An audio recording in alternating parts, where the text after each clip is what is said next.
Hi, this is director Jay Oliva. Writer Bob Goodman. And I'm the voice director, Andrea Romano. So what we're going to see here is we're going to do director commentary for parts 1 and 2. I'm going to and writer and voice director. And writer and voice director. One of the first things I want to just mention before we get into it is I wanted to talk about how most of our director videos, we usually have an opening title sequence. What I wanted to do for this film was to make it as close to like an 80s action flick. So, you know, I'm a huge fan of like Grand Prix, Monte Carlo, a lot of those, you know, classic race cars movies. And so for this, I wanted just this cold opening of just right into the action and just build up and use sound design to just go into the action. I think it was a really great choice. The when we get to the very end, the smash to the credits at the end is also very impactful and gives you that great feeling of anticipation for part 2. And that's leaping ahead, though. I do like being right in the film. Yeah. I mean, we start right away, we're in the film. You don't have to wait till, because credits can last forever. Even opening credits can last forever. So to just start, and it just starts you already, I mean, it's not like a casual, quiet scene we start with. We're in the middle of a massive racetrack and lots of effects and stuff. As a matter of fact, you know, being a voice director, I always want the vocal track to be the loudest thing. And in this part, there's so much sound effects and so much going on that I would have liked to have even heard the voices more on this. I disagree with the mix on this, but it is what it is. Well, I think on Blu-ray it sounds like I've heard when we did the crew screening, you could hear the dialogue a lot better. So I'm guessing the viewers who are watching on Blu-ray are getting a better mix of the dialogue than. Yeah, you can actually crank it up at home and experience in full surround sound. Right.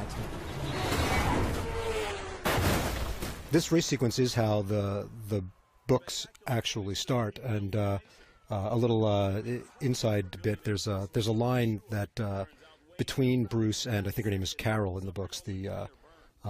His pit boss over the radio, where he starts. In his inner dialogue, he says a kind of iconic repeated line in the books. This would be a good death, and it was kind of the first of many choices that I faced when doing this. Which iconic lines keep and which ones not to, and. Alan Burnett and I'd pitched, and Alan went for, and we had to kind of pitch to DC that we would do this whole thing without the inner monologue, without voiceover, to really externalize all the scenes, really dramatize it.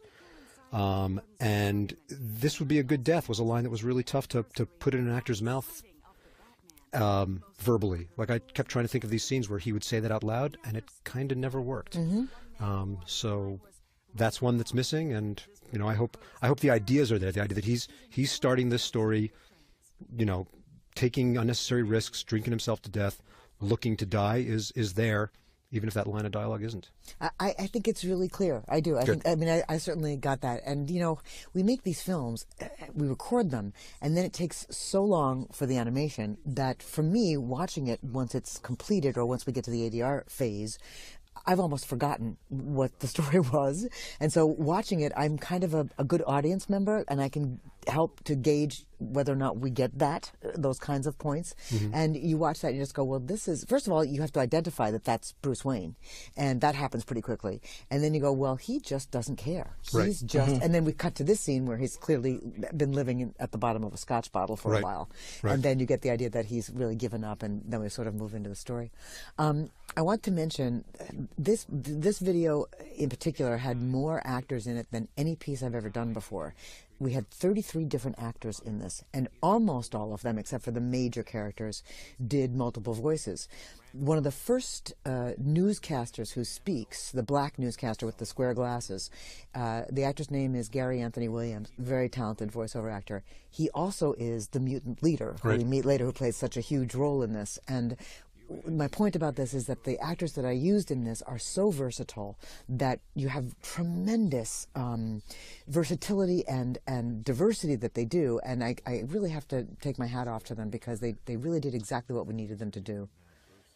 I think it's something worth mentioning that we recorded parts 1 and 2 all at the same time. That's true. We tried to make it easy on everybody, actor-wise. It didn't make it easy on the rest of the crew, but it did because it's very hard to get celebrities in the first place, just as far as their timing and their schedule. Being able to record both of these at the same time, guaranteed we could get the same actors for both parts. To do one year, wait a year, and try to get Peter Weller back or David Selby back, there was absolutely no guarantee they'd be in the country or whatever. Right. As it was, you could end up having to recast those parts. Absolutely, with sound-alikes or somebody else. That scene that we just watched there with the two guys sitting and having a drink together were not recorded together. The two actors did not work together. They recorded probably a month apart. But, it's our job to make sure that they sound like they're talking to each other and that it's a cohesive scene. And that's just always a challenge for us. But I think ultimately it worked really well on this. This is really the first moment that like, declares 80s. Yes. And the 4x3 TVs in the window. Mm-hmm. Right. Sure. TVs in windows. Does that even exist anymore? I don't know. I don't think so. Actually, Bob, I wanted to ask you a question. Yeah.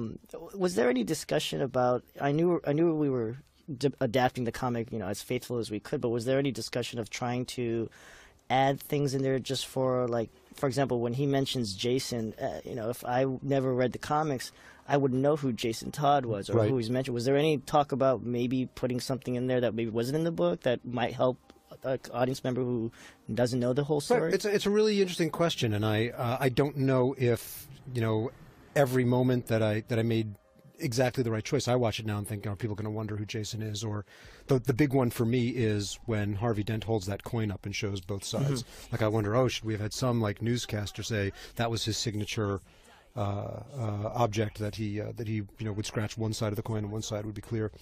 Ultimately, I think this movie. There are little things like that maybe someone who isn't a diehard fan isn't going to get, but it's going to work for anybody. Mm-hmm. And it really is for a target audience of the fans, and they're all going to get it. And I think they like things to not be fully explained. They like the trust that we know what Harvey Dent's coin means. Yeah, I mean, that was one of the things, as a director, first approaching this was, I read the comic book, I pored over it, tried to figure out what were the things that, when I first read it, that really stuck with me, and then seeing what you had translated to the screenplay, and actually this scene right here was left out. Right. And I knew that the screenplay you originally wrote was quite long in a sense, so I can understand why you cut this out. When we were storyboarding the sequence, I realized that it felt like Bruce Wayne was dreaming about Jason Todd or Robin, because you have him tossing and turning. In the next scene, he's pulling the cloth away, and you see the Robin. Right. So this is a scene that during the voice record, I pitched to Bruce Timm. I turned to Bruce while Andrea was still talking with the actors and trying to get the next performance, and I was like, "Hey, Bruce, can I put this scene in?" And he's like, "Oh, it wasn't in the script." I'm like, "Yeah, we should put it in because it's going to feel a little bit odd." I totally get that.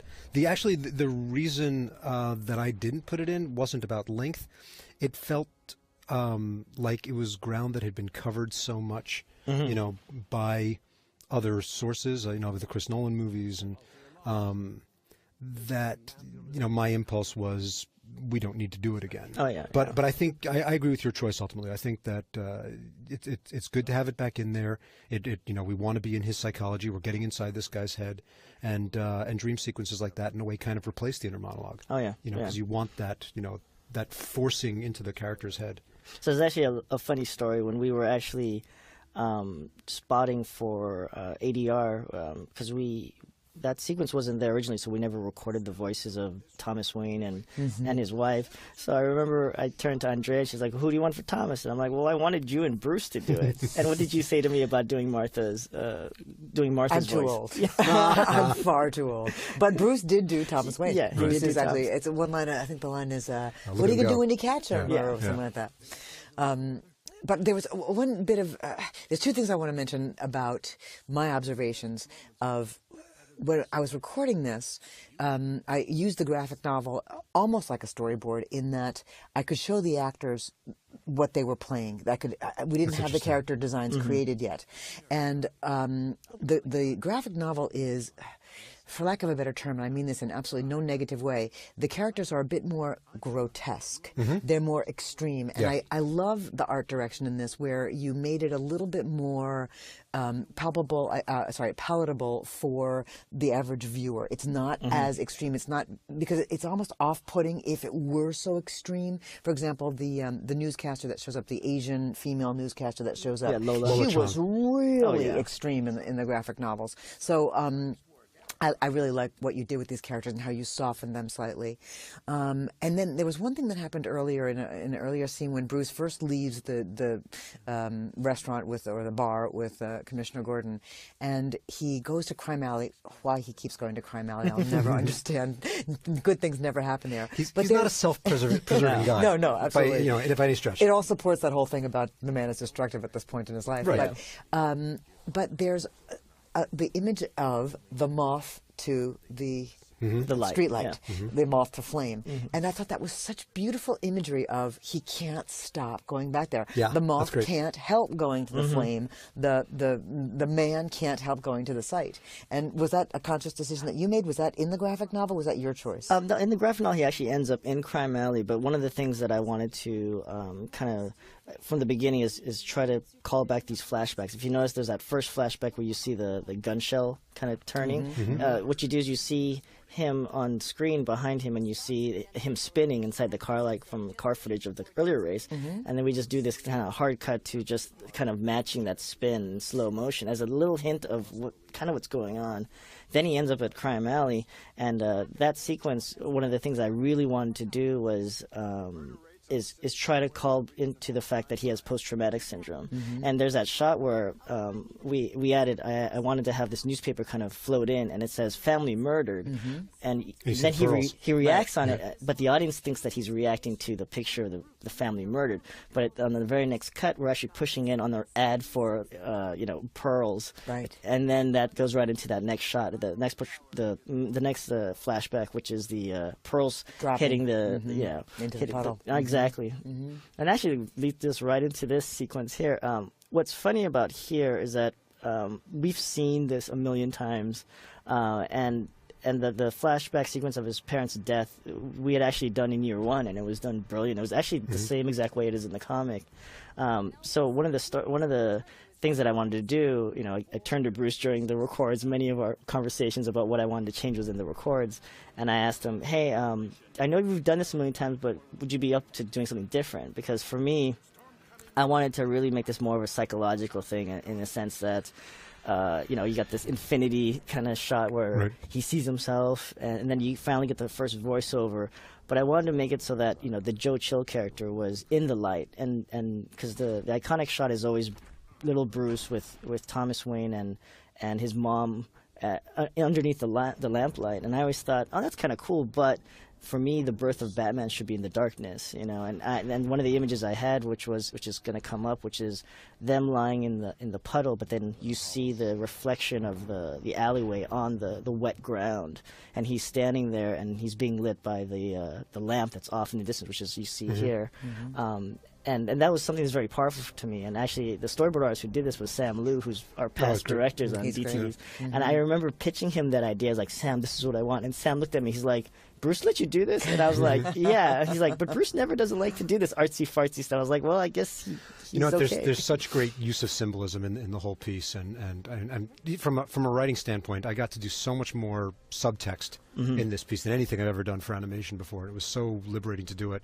And it was great to see how you then took that and did even more, and left so much. The books as they are have so much to interpretation that it's great that we got to do that here. You mentioned that infinity shot, and this sequence is the only place where you hear any voiceover, and it's one that I knew, even if for the rest of the movie we're going to get rid of all of it, we couldn't get rid of it here. Of the sort of that Bruce actually is a man not only suffering from post-traumatic stress, but really kind of suffering from multiple personality. And here he's talking to himself in the second person. It's Batman saying, "You're a rusty trap," and it really goes to the idea that he's borderline psychotic. Oh yeah.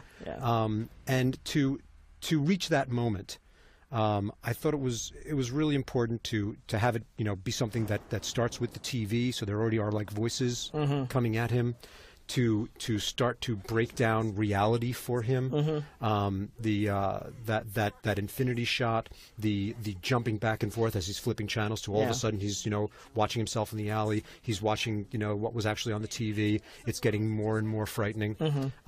It allowed the voiceover to be in this moment in a way that no place else in the movie allows it. And I thought the job you did to serve that was just fantastic. Why, thank you. Andrea, you did the voice of the girl who gets pulled into the right? Joni who gets in your nostril? No, not this one. Mommy. Your mommy. Yeah. I wish I did not credit. I wish I credited myself as mommy. The mommy. Yes. My entire performance was, no, please. That's the whole thing. But I try to show up in kind of every video somewhere in there, just for the fans to try to find my voice somewhere in there. It's never a huge role, but it's always some little thing. You're also the dispatcher, the police dispatcher, right before the whole right. Mackie sequence. Another thing back about that TV sequence that was really important to me, you notice that sort of like the last straw before he snaps, before Batman wins, so to speak, and emerges from Bruce, is the newscaster mentions the murder of children. Oh, yes. And that's something that a little structural tweak, and obviously there's a lot of sort of obvious macro restructuring of this thing that I did from the books. But one thing that I thought was really important and goes thematically to this childhood trauma in the alley is that, for Batman, the last straw is the endangering of children. Oh, yeah. That it harkens back to his childhood trauma. There's a line where a newscaster says, the terror that child must have felt, or something like that. And he's talking about both. It's about that news story they just reported, and it's about poor young Bruce Wayne in that alley. And that's the moment that, more than anything else, gets to his psyche and triggers his coming back out as Batman. I think even more than the release of the escape of Harvey Dent. It's that child kidnapping story that makes him come back out as Batman. And there's Andrea again. There you are. There you are. I'm talking. So you mentioned that you didn't get to get the actors in the room as much as you usually do. The actors together in one room, I should say. All the, for lack of a better term, incidental characters, the non-celebrity roles. For me, all these voiceover actors are celebrities. Right. There are remarkable people in this. I really filled this with the best voiceover talent in town. They all work together. But there's so many of them, there's not a studio in town that could hold that many 33 actors. people. So we did have to do like tag team recording. So we would do like 10 actors and then get them out of the room and then bring the next 10 actors in and get them out of the room, and the next 3 actors and get them out of the room. Andrea was like a maestro. Like, she was like, okay, over this side and then this side. Oh, she's incredible. Andrea runs a room like nobody else. I know there were moments when I was working on things that when you weren't in the room, I was like, I would call you, say, come down, we need you, because we don't know how to do this without you. Thank you. I do like it. But what's so remarkable about this is when you think about how many newscasters appear in this, and they've all got to be different, and there's ethnicities that have to be dealt with, and there's different, physical types, and does that voice fit that character, and does that really work? And sometimes I never know until the animation comes back if it actually worked. Right. Because sometimes you can put a really enormous person and give them a high squeaky voice, and it works just fine. Sometimes it just looks ridiculous and gets goofy. Right. Yeah, we've had cases where we had to recast something. Exactly right. Exactly right. Animation. Right. But what I really loved about our work on this voice-wise was we made a conscious decision that this was not going to be a cartoony video, that we were going to do this as filmically as possible, as feature film-like as possible. So much so, and something that I've always noticed in most animated feature films, what I love about them is the attention to the characters breathing. And so key in this particular piece, in that earlier scene where we saw Bruce having the breakdown as he's seeing himself on the TV, the very scene you were just referring to, we have him run out to the balcony and he's completely having a mental breakdown, and he's and those specific breaths, I think, contain so much. Right. They say so much, and so often we don't have that luxury in regular TV animation, in a lot of our DVD animation. It doesn't translate well. The mouth flaps don't work well. In this one, I thought it was so good, and I loved all the little tiny subtleties that we tried to cover that are natural and real, and not, we tried not to make everybody go, oof, ugh, that they actually did.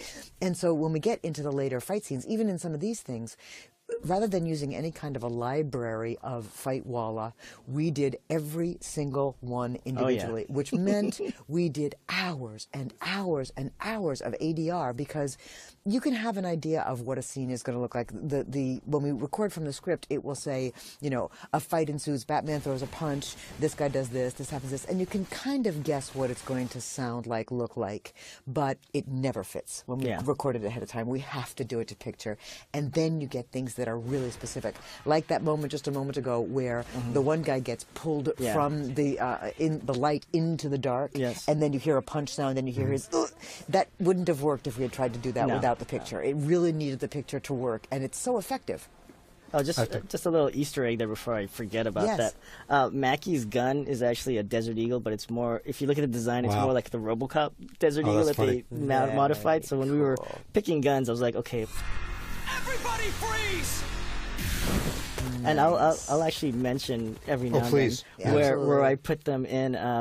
Just to go a little bit back a bit onto the one of the things as a director that I want to do is there's a lot of themes that I want to kind of carry on from parts 1 and 2. So it wasn't like I just did part 1 and thought, oh, I'll just put some themes in part 2. I mean, there's a conscious decision for myself and my art team what we were planning on doing in terms of palette. So if you look at this is supposed to take place in, I believe it's late July, August, right? Because of there's a heat wave.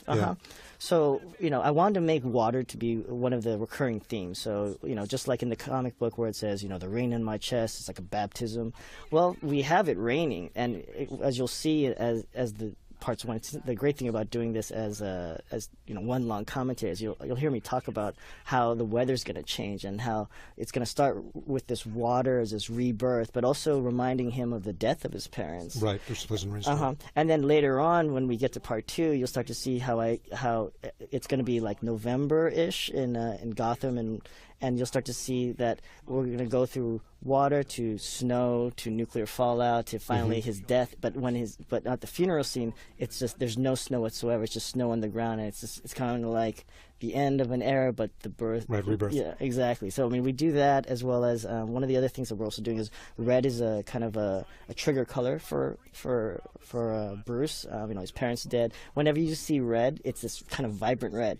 Now, if you pay attention, it's the same red as Superman's cape that's going to be in part 2. Wow. So that's going to be it carries over. This was something that's very cool. Yeah, we made sure that this palette was very muted, as close to Lynn Varley's palette that we could. But the one thing I wanted to be as vibrant as I could was the red. So because I knew Superman, there's a scene in there, and there's also one last thing I want to mention before I forget. The shot that we have, it's where it's little Bruce Wayne, but the pearls are falling in front of his face, and we have red drops. Yeah. Now, that's a scene that was in year 1, but it was so well done. I'm like, I got to use that. But what's cool about that is that I'm going to call back to that at the end fight with Superman. There's going to be a scene where Batman's going to get knocked into Crime Alley. He's going to be in exactly the same spot where his parents died. He's going to look up, and I think the shot it's Superman walking towards camera, and the lamppost is behind him, and it's flickering, but it's the same lamppost that Joe Chill killed his parents at. And he's going to look up into camera, and he's going to look like he's in shock, but then he kind of gets determined and goes on with the fight. Originally, I was planning on cutting in footage from part 1 of him as a kid just to make it clear to the audience, but because we had done this so far apart that when we got into the edit bay, I totally forgot that I was going to do that until we were actually screening this at New York, and I'm watching that scene, and I'm like, oh no, I forgot to edit that in. And so funny. But at least now you guys know what I planned. So when you see it, it all makes sense. I talk about this that character. Who doesn't have a name at all in the books, except that Gordon refers to him as Femur in the books. And I loved that. And I had written the line, as in the book, drop release papers for femur here. And I'm not sure why. Commissioner Gordon, no doubt calling for I detail. guess a little concerned about whether the joke would play. Oh. And so we wanted an alternative. You're releasing him right And now. Obviously landed on victim. Yeah, just calling him victim. The funny thing, he's still credited as femur. I love that. Yeah. There's several characters that didn't have names, and this happens all the time for us, and we have to decide what to call them. So Femur was one of the funny ones, and then poor Kathy Cavattini, she's credited as woman with a hot dog. Yes. Oh, yeah. Because that's that's what she is at Woman the with a hot very dog. end, you see. And so we had to just credit, unfortunately, some of these people with some might seem like silly character names, but and when Kelly Downs, who does all of our ADR prep and all the logging when we do the initial recording, she sometimes will give these guys names just to try to identify them, and they're just so silly. She'll call, some character, Bridget, for no apparent reason. She just gives them a name. This That's guy, funny. this thug is called Phil, Yeah. or let's call him Brandon or something. So she just gives them names, but we can't credit them that way because it doesn't make any sense to the audience. But they end up being, unfortunately, Thug 1, Yeah. Femur, Cop 2, Exactly. Rookie Cop. I mean, you can identify some of them. And in that earlier scene, just before this one, with the two cops that are kind of watching Batman, you've got the rookie cop and the old cop. I love that moment of the cop that's experienced just going, kid, you're in for a treat. Yeah. Here. Just sit back, and you know what? He's being easy on you. Just sit back and don't get in the way. Right. It's just such a lovely. There's a whole history there. Yeah. Yeah. Exactly. You're just like, you know what? This guy's seen Batman work. He knows. Okay, I don't have to do a thing. Just stay out of his way. And you know that cop hasn't seen Batman for 10 years. Right. Oh, yeah. So you have to imagine that, or it evokes imagining this guy 10 years younger on his beat, Right. whatever he saw. Right. Yeah, it tells a whole and he story with just even those says, guys. "Welcome back." Yeah. Even, Good to have you back, Vince. Exactly. Yeah. And the young cop is just like, "What? How can we not be doing something? I'm going to follow in." And of course, he's the foolish guy that goes Yeah. in on Right. in the whole scene. There's a line in there that, in all the interest to adhere to the original material and adhere to the 80s feel that I actually regret. Like, as I've watched it back, I go, I should have changed that one, which is that seasoned cop using the word jalopy. It's just so dated now that even if, okay, maybe a cop in the 80s, even then it's a stretch. It is. There's that, Yeah. well, that he's referring to an old car in the 80s. That, okay, so maybe that car was from, what, the 50s or 60s? Yeah. That he's calling it a jalopy. But now in 2012, hearing that word, it's like, yeah. Yeah. Now I wish I changed it. I didn't mind it too much. I mean, for me, I think a lot of people, what's going to stick out the most in here is the whole slice and dice and Yeah. all that kind of very Frank Miller talk, mutant Yeah, talk. yeah, which the I mutant. think- Yeah, I had to. I for myself when I was working on, when I was going through the books, working on the adaptation, I wrote myself a whole glossary of and sort of syntax guide, like the rules of mutant speak. Yeah. Where their slang comes from. It's kind of like Australian slang that it has its own rules. Where and I kind of had to deconstruct it and figure, okay, well, how did Frank invent? It's like the word shiv. Yeah. Like, where did that come from? Right. And he actually, it's like he wanted us to learn it. He gives guides, like that line, chicken legs, lickin' chegs. Yeah. It's giving you the rules. Okay, you transpose the first letters, and then you drop the piece so then the name just becomes chegs. So chegs is just short for chicken legs. Shiv is give a. So it becomes Shiva-git, and then it just becomes Shiv. I'm guessing. Knowing Yeah, that. during the voice record, a lot of the actors were like, "What is that?" What do all this And mean? Andrea and Bruce were like, "Just go with it." Exactly. And I gave you parenthetics in the Yep. script to like, okay, Exactly. there's one scene coming up where, the Cheg's kind of my nasty scene, when Carrie is dressed up as a girl mutant. It's like, okay, no one's going to understand this scene, Right. if and so wanting you to have what you need to record it, to give you a cheat sheet Right. built into the script. Right. Right. So one of the things I want to just point Please. out before I forget, I'm going to try to point out as many Easter eggs as I can. There's some I'm going to leave to the fans, but some that I'll just say right now. I'm sure people noticed that the bat phone goes off during the massage Yeah. sequence. Right. Yeah. When we were doing the audio for that to do the sound effects, originally it was just a regular telephone, and I had to tell the guys, I'm like, no. Got to use the Adam West bat phone. That's so awesome. 'Cause, the phone was red because I wanted to do as much, callbacks, homages to, the Tim Burton films, this long history of Batman. Right. So actually, I love how that. and how he kind of travels, in costume and in spirit Uh-huh. through each of these incarnations of Batman. Oh, yeah. Actually, I was going to ask you, Bob, so how did you go about, because I know in the comic this is a really short sequence, so how did you go about kind of expanding this was a sequence that actually needed a lot more reimagining than you think just watching it. Because one of the big structural changes to make these two separate movies that each have their own, freestanding unified story was to save Joker's awakening for the very end of part one. If you remember in the books, Joker is integral to this whole story, this whole part. I'm trying to open a lozenge without making any noise while we're talking, so I don't cough into the microphone. So this is the noise of the lozenge. So there's the character Humpty Dumpty, who doesn't appear in this one until part two, who is a professional bomb maker and one of Joker's henchmen. In the original books, Dent comes to Humpty Dumpty to build the bombs for this sequence.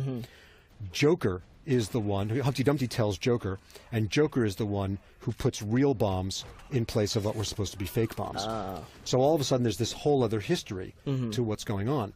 Fortunately, it worked very nicely thematically, since Two-Face and Batman, there are all sorts of parallels between the two of them, and the compulsion and the self-destructiveness, that to say that Two-Face put real bombs in a place where they'd kill him if they go off worked thematically. So it was possible to lift the whole Humpty Dumpty Joker thing out of this sequence and save all of those guys' arrivals till part two. Part two, gotcha. Oh, okay.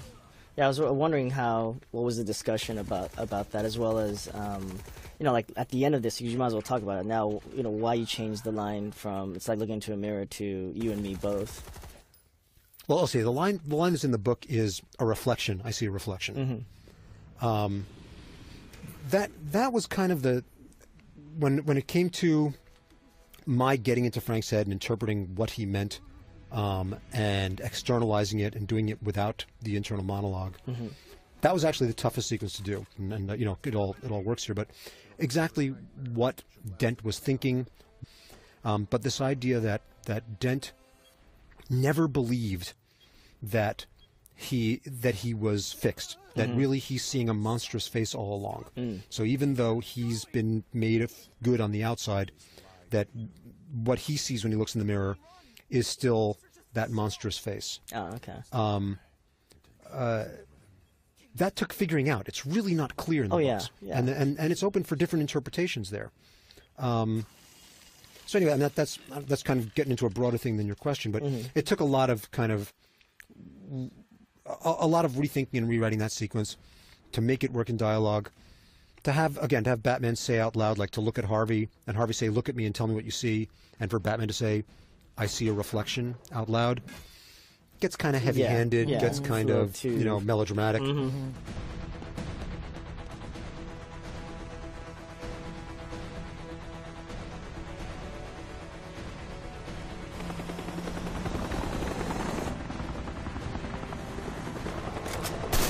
I mean, I personally like the line you came up with, because it's actually in response to because the way that Harvey ends, he ends with a question, and then it seems more organic that way. Obviously, ultimately, there's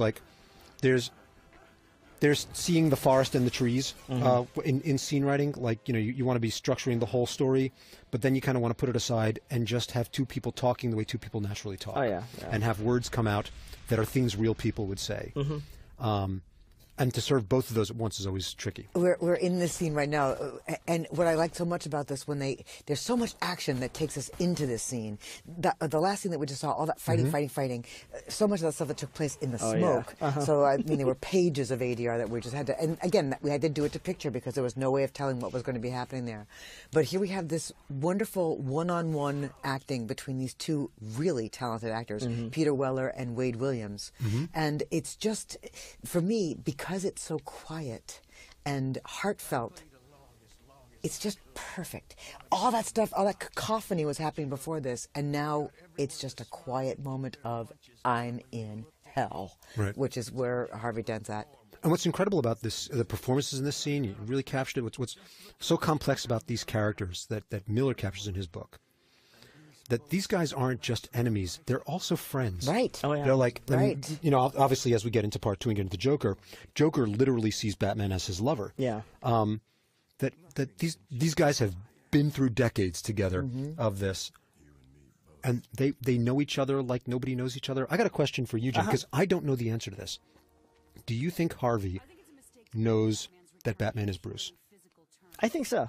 I mean, I think it's been so long, and I think that The secrets are all out. especially since It plays that way. Especially since like Bruce Wayne has tried so hard to rehabilitate Harvey. I think the backstory that I'm thinking is that he's put in millions into Arkham. I mean, I bet you he's probably the one who even funded why Arkham looks so brand like new. a nice home now. Yeah, exactly. And I think it's because Like a retirement home. Yeah, because the fact that it's like everything's out at this point.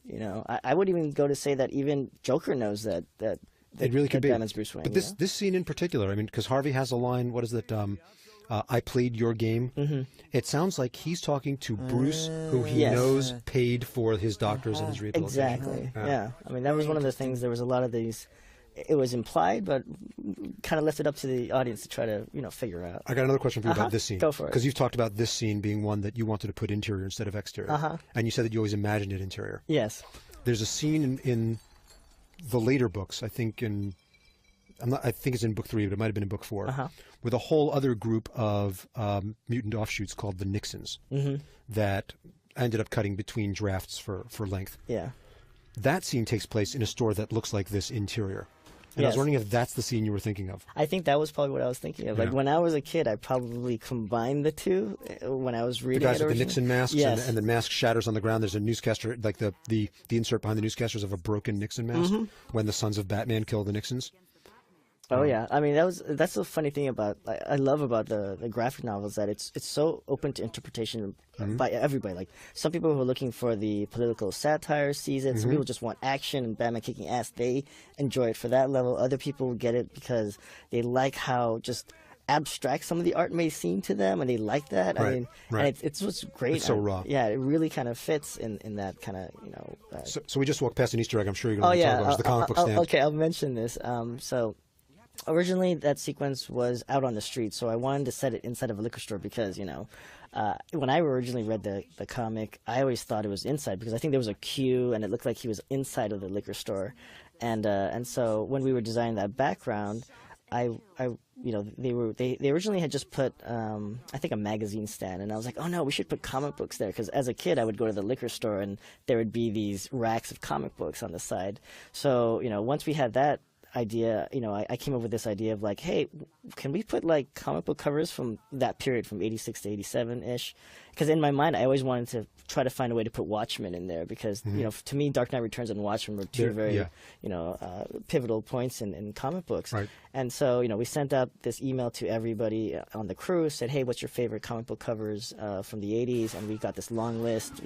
I narrowed it down, and so you see what we have there, Swamp Thing, V for Vendetta, Watchmen, Crisis on... All has to be DC, of course. Yes, and then there's actually some other ones that we'll see later on in part 2. There's a scene where Superman flies past a newsstand, and you'll see more comic books up there, and that's one of the things I wanted to do, is just to have little guest appearances and kind of set the tone. Like, this is the era that it lands in, but it's not necessarily 1986. It's like a futuristic version of the 80s, but not necessarily in that particular. You can't say like this is February 1986. It's actually somewhere around. It's a fictional 80s. Yeah, it's a fictional 80s. Well, according to DC, this whole story is an Elseworld story. Yeah, it's not part of the DC continuity, and that kind of works for, this is an alternate history. Yeah. In 1986. But so many fans think that this is canon. Like, they think that this is part of the original. Well, it really has sort of overshadowed canon, right? This is more canon than the canon. Yeah. This sequence that began a couple of scenes ago, I like so much because we've had so much intense stuff happen before, and then we have these comic moments where the newscaster says, Commissioner Gordon has been shot and killed. no, wait, I read that wrong. Yeah. And that's just so That gets the biggest silly. laugh in the movie. It truly does. Yeah. The 2 screenings I've seen, everybody laughs so much. Yeah, that gets the And then biggest there's laugh. also the mayor that sort of bookends that, where he says, we're still polling, we're still that polling. character. And then it comes back later, we're still deciding, we're, the guy that can't make a decision, that won't commit to anything. And we need those lighter moments, otherwise the piece becomes so dark. And I enjoyed working on those parts and letting the actors have those moments to just be lighter, just have those moments. And I used actors in this that are cartoon, famous cartoon actors. You've got Frank Welker in here. You've got Maurice LaMarche. We've got Tress MacNeille. Rob Paulsen. Stunning people. Yuri Lowenthal. And I peppered it, too, with people who don't have enormous amounts of animation experience but are really good actors, like Paget Brewster. And just wonderful, strong, Jim Meskimen, a terrific voiceover actor and works a lot. But there's people like Gwendolyn Yo is the actress who plays Lola Chong, and she did a great job. She's fantastic. And Isn't she great? so much hinges on that character. She's like the newscaster that kind of, pardon the pun, anchors the whole movie. Yeah. Absolutely. Yeah. She's so much through it all. And I remember a couple of recording sessions where there were a couple of phrases that she had trouble with. And it said abducted was one of the words Abducted in children, there. And the phrase every time she would stumble over the children abducted. Blame myself. No, it was fine. And when we listen to it now, Yeah. it's perfect. But I just wanted to make a point of sometimes lines like that take 15 minutes to get. What may seem like a simple line on the page, when trying to get out of the word, there's words even for myself like digital. Digital. I have a hard time making that word really clear and flow, simply off the tongue. Digital. But that was the word for her, abducted.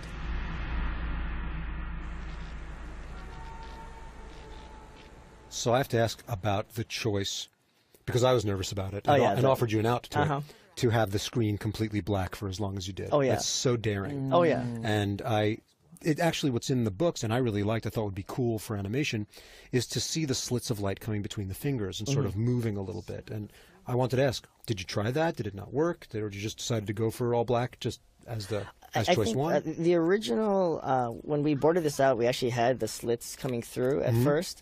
And I remember when we were looking at an animatic, Bruce was like, just keep it black. And I'm like, you sure? He's like, just keep it black. Because it's like, what, half a minute of just black on the screen? But it was cool because that's what we remember. We remember the screen, and we remember the page was just black, and then slowly we had to see. Start to see the slits. Yeah. And that was one of those things that we wanted to do where, there's certain, landmarks in the book that people remember. There's some things that, of course, up to interpretation, but there's certain landmarks that are inherently, like, if you ask anybody, you remember that scene where the guy was being hung upside? Oh, yeah, I remember that. And what's funny is that I actually tried to do the exact same composition that's in the book where Batman is holding onto a gargoyle and holding the guy down.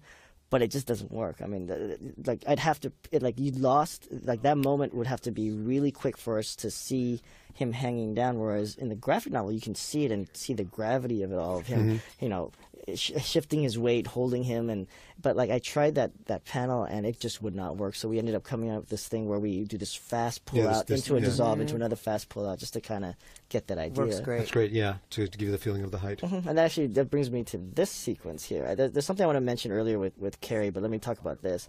So originally, this was something that Bruce wanted to cut, just because he was thinking this is going to be long. He didn't really like this particular moment. You mean the scene with the general? Yeah, with the general. Because originally I think this was supposed to take place in the army base, but it's like it was outside the back of a truck. Yeah, the Batman finds the stash and the general. Yeah. So here's a funny story. This is at least funny in the sense that how I interpreted it as a kid. This scene in the comic book is actually. It's just one splash page. It's one splash page. It's Batman holding the general draped in the flash. Yeah. Now, right before that, though, is the scene where Commissioner Gordon looks like he got shot and killed. So as a kid, I always thought that Commissioner Gordon died. It's confusing. It's confusing in the book, yeah. And then you only know that it's the general until the next page when in the little news snippet, they have a little picture of the general and they talk about his suicide or whatever. Right. And then you're supposed to connect that image with the one on the next page. And, being an 11-year-old kid, I totally missed that. And for the longest time, I kept thinking, is Commissioner Gordon dead? And so when we were doing this sequence, I didn't want to cut it because I think it's kind of integral to lead to part 2, the fact that the mutants are getting the guns from this general, but that even goes higher than that. Like like we start to escalate, you know, in terms of the hypocrisy of government. Exactly. And, and so I wanted to do this, and the way I pitched it to Bruce, I'm like, hey, the general comes in, he looks outside the window, Batman's behind him, and we just play it up that way. And actually, the gunshot was something that, you know, I always wanted to do. But Bruce came up with the idea of that last line of, like, you know, hell of a way to end of a career, General. Because one thing I didn't want to do is I didn't want Batman to kill anybody in this film. I didn't want him to be like, you know, here, shoot yourself, you know. But I like that he kind of does. Yeah. He does, though. No, but he left it. He left it up to him, you know. Right. Carry it through the streets, and the Batman who thinks he can mess with us. Again, now this is Gary Anthony Williams, who is the mutant leader. You can see how remarkably talented this man is. Even in the scene with the kid, when Batman shoots the girl, the pink, girl, the pink mutant. In the comic, if you look at that panel, it looks like he totally shoots her. It does look like he kills her. Yeah, and it's another thing where, like, we talked about that. Weren't sure if he really did kill her. And, yeah, and that was one of the things. I mean, you know, now that I've done all these Batmans before, my main thing is, like, Batman doesn't kill. He doesn't kill. He doesn't kill. I mean, he'll let you take your life, but he will not kill you on purpose. And this is a question we still have not, like. I know that for other interviews, I think some of the guys working on the materials for this DVD have gotten to ask Frank. But yeah, I agree with you. It feels like, you know, there are rubber bullets in this scene for a reason. That's one of the definitions of Batman. He's not going to use a gun. He's not going to kill. And I think it's the right choice to have her, you know, he shoots the gun out of her hand, but he doesn't kill her. It's so great in this scene because you don't know for a long time that those are rubber bullets. Yeah. It's not till later that we reveal that. Yeah. There's a point I want to make about the crowd scenes in this, which is as the mutant leader is kind of rallying all the mutants to go into battle. There's enormous crowds. I mean, I don't know how many people are supposed to be in this scene, but you can imagine it's supposed to be thousands of mutants. And so, obviously, I can't fit thousands of people in a recording studio at the same time. So, I would have a group of, say, 5 people in doing their ADR for the day and their individual characters that they played, plus any, you know, incidentals they did. And then I would have them look at that scene, and then we'd record a pass of them going, "Ah!" and then maybe do a second pass of them going, "Ah!" And then 3 days later, I'd have another group of 5 people coming in to do their, and then layer them. So, there's probably about 6 different recording sessions of people overlapped to get that group waltz and that stuff. Actually, I wanted to mention here the scene where they get the grenades. That's actually my homage to what Bruce Timm had done in the Legend of the Dark Knight. There's actually a scene in there where guys grab some grenades. They're actually gas grenades, and they throw it. So I was like, I'm going to put that in this shot. That's the homage. Yeah, that's my little homage to Bruce. And because one of the things that I did before I even started storyboarding and working out these sequences was I popped in the video of the Legend of the Dark Knight, and I watched it, and actually in response to what Andrea just mentioned about the art direction, I watched it, and I remember seeing that back in, was it 99 or 2000, something like that? And I remember, earlier. Was it earlier? Yeah, 97 98. Wow. Okay. Because I wrote that one too. Oh, did you? Nice. And Andrea voice directed that one too. What was funny is that I remember seeing that. I was in another studio at the time, and it blew my mind. I just thought, this was amazing. This is so Frank Miller. So I watched that first, and then I had just finished looking at the comic, and I just thought to myself, these models are entirely different than the book. The brilliance, and the great thing about working in the Bruce Timm world all these years, and now that you've taken on this mantle too, is I'm always impressed with how well you guys write, to put it a little nastily to other people, overseas animation proof. You draw overseas animation proof models. You know what's going to turn around well, what's going to animate well. The original models in the books, along with never being the same twice, are not going to animate well. They're going to be impossible to and that was one of the things that my mandate was when I was talking to my design crew, was that I wanted to feel like Frank Miller, but not necessarily be exactly like Frank Miller. And I think like with our color palettes, with the way the action is and everything, like if you really didn't memorize the book like cover to cover, and you watch this and you think to yourself, oh, this is what I remember when I was a kid. That's right. Exactly, and that's what I wanted to do. Is when I read this, this is what I saw when I was a kid, and this is why, I mean, it's up to interpretation. And me being the director, I wanted to adapt this as close to what I saw when I was the first time, with of course sensibilities of today, of me working on a lot of different films. And, of course, the fight choreography. I could have never done this fight choreography when I was a kid. I know you've been very specific about the fight choreography and the kind of fighting that takes place. So. Okay, so this sequence is actually one of the ones that I did personally, because originally I was just going to storyboard on this, and when they finally gave me the directing helm, they asked me, who do you want to give the sequence to?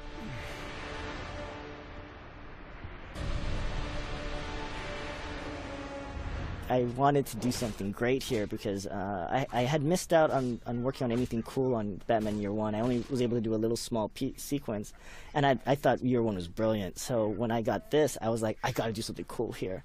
And one of the first scenes I wanted to do was the Batman-Joker fight. And at the time, they said, no, that's in Part 2. I'm like, oh, man. So I was like, has anybody taken these sequences yet? And they're like, oh, no. I was like, okay, well... And this has ended up being like 13 pages of script, and it's a lot as a director to do on top of, what I have to originally do. And so I just said, I'm just going to do it.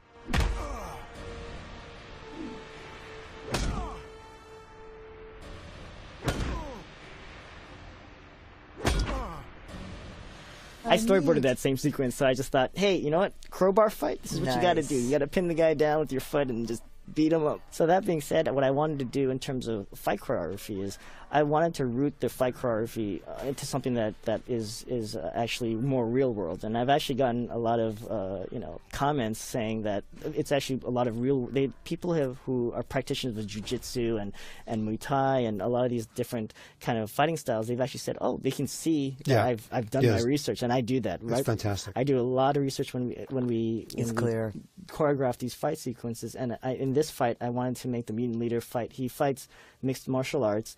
Bruce Wayne, Batman tries to match it. So if you notice, all of his fighting he's just doing big haymakers, because I wanted to contrast that with the fight at the end when he's actually learned something. He's being precision and surgical. And one of the things I want to mention for Carrie, which I forgot to mention earlier, is one of my gripes with the book is that they never really mention Carrie ever doing any training and doing. She put the gymnastics posters in her bedroom. So what I added was I wanted to put in. If you notice, there's that scene where she puts on the Robin costume, but she's got these gymnastics. She's got a gymnastics rocks poster and all these kind of medals. And in my mind, she's done gymnastics a lot, and actually, on the side when she's with her friends, she's doing parkour kind of on the side. So the scene that I've added where she's kind of leaping alongside the Batmobile, unbeknownst to Batman, and helping him out in a way.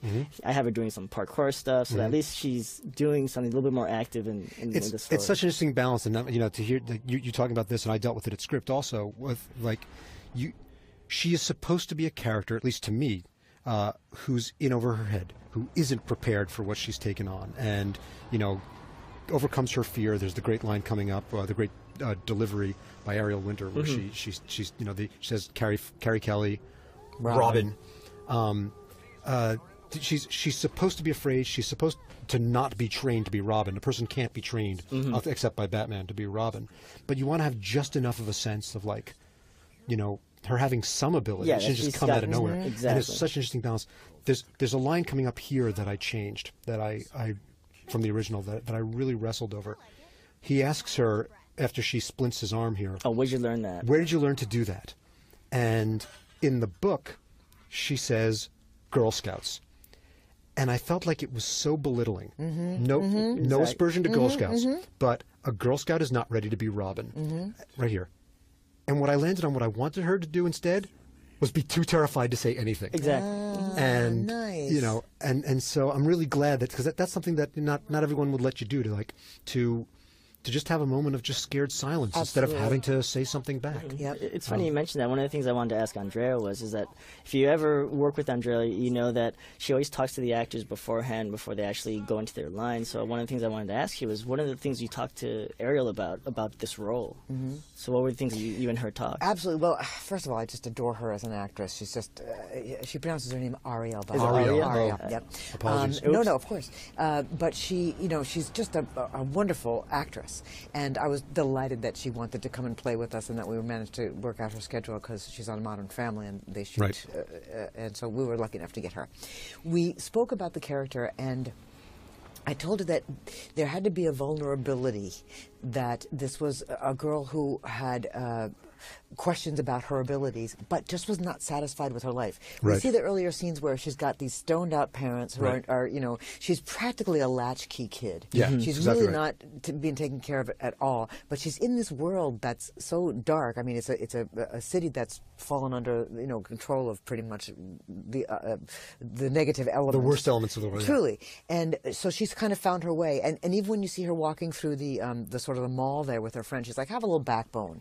So you get this idea that this is a girl who is trying to find her way, but she's got this strength. And so we spoke about that a bit, about having this sympathy for her and this desire for her to succeed at finding her way in the world.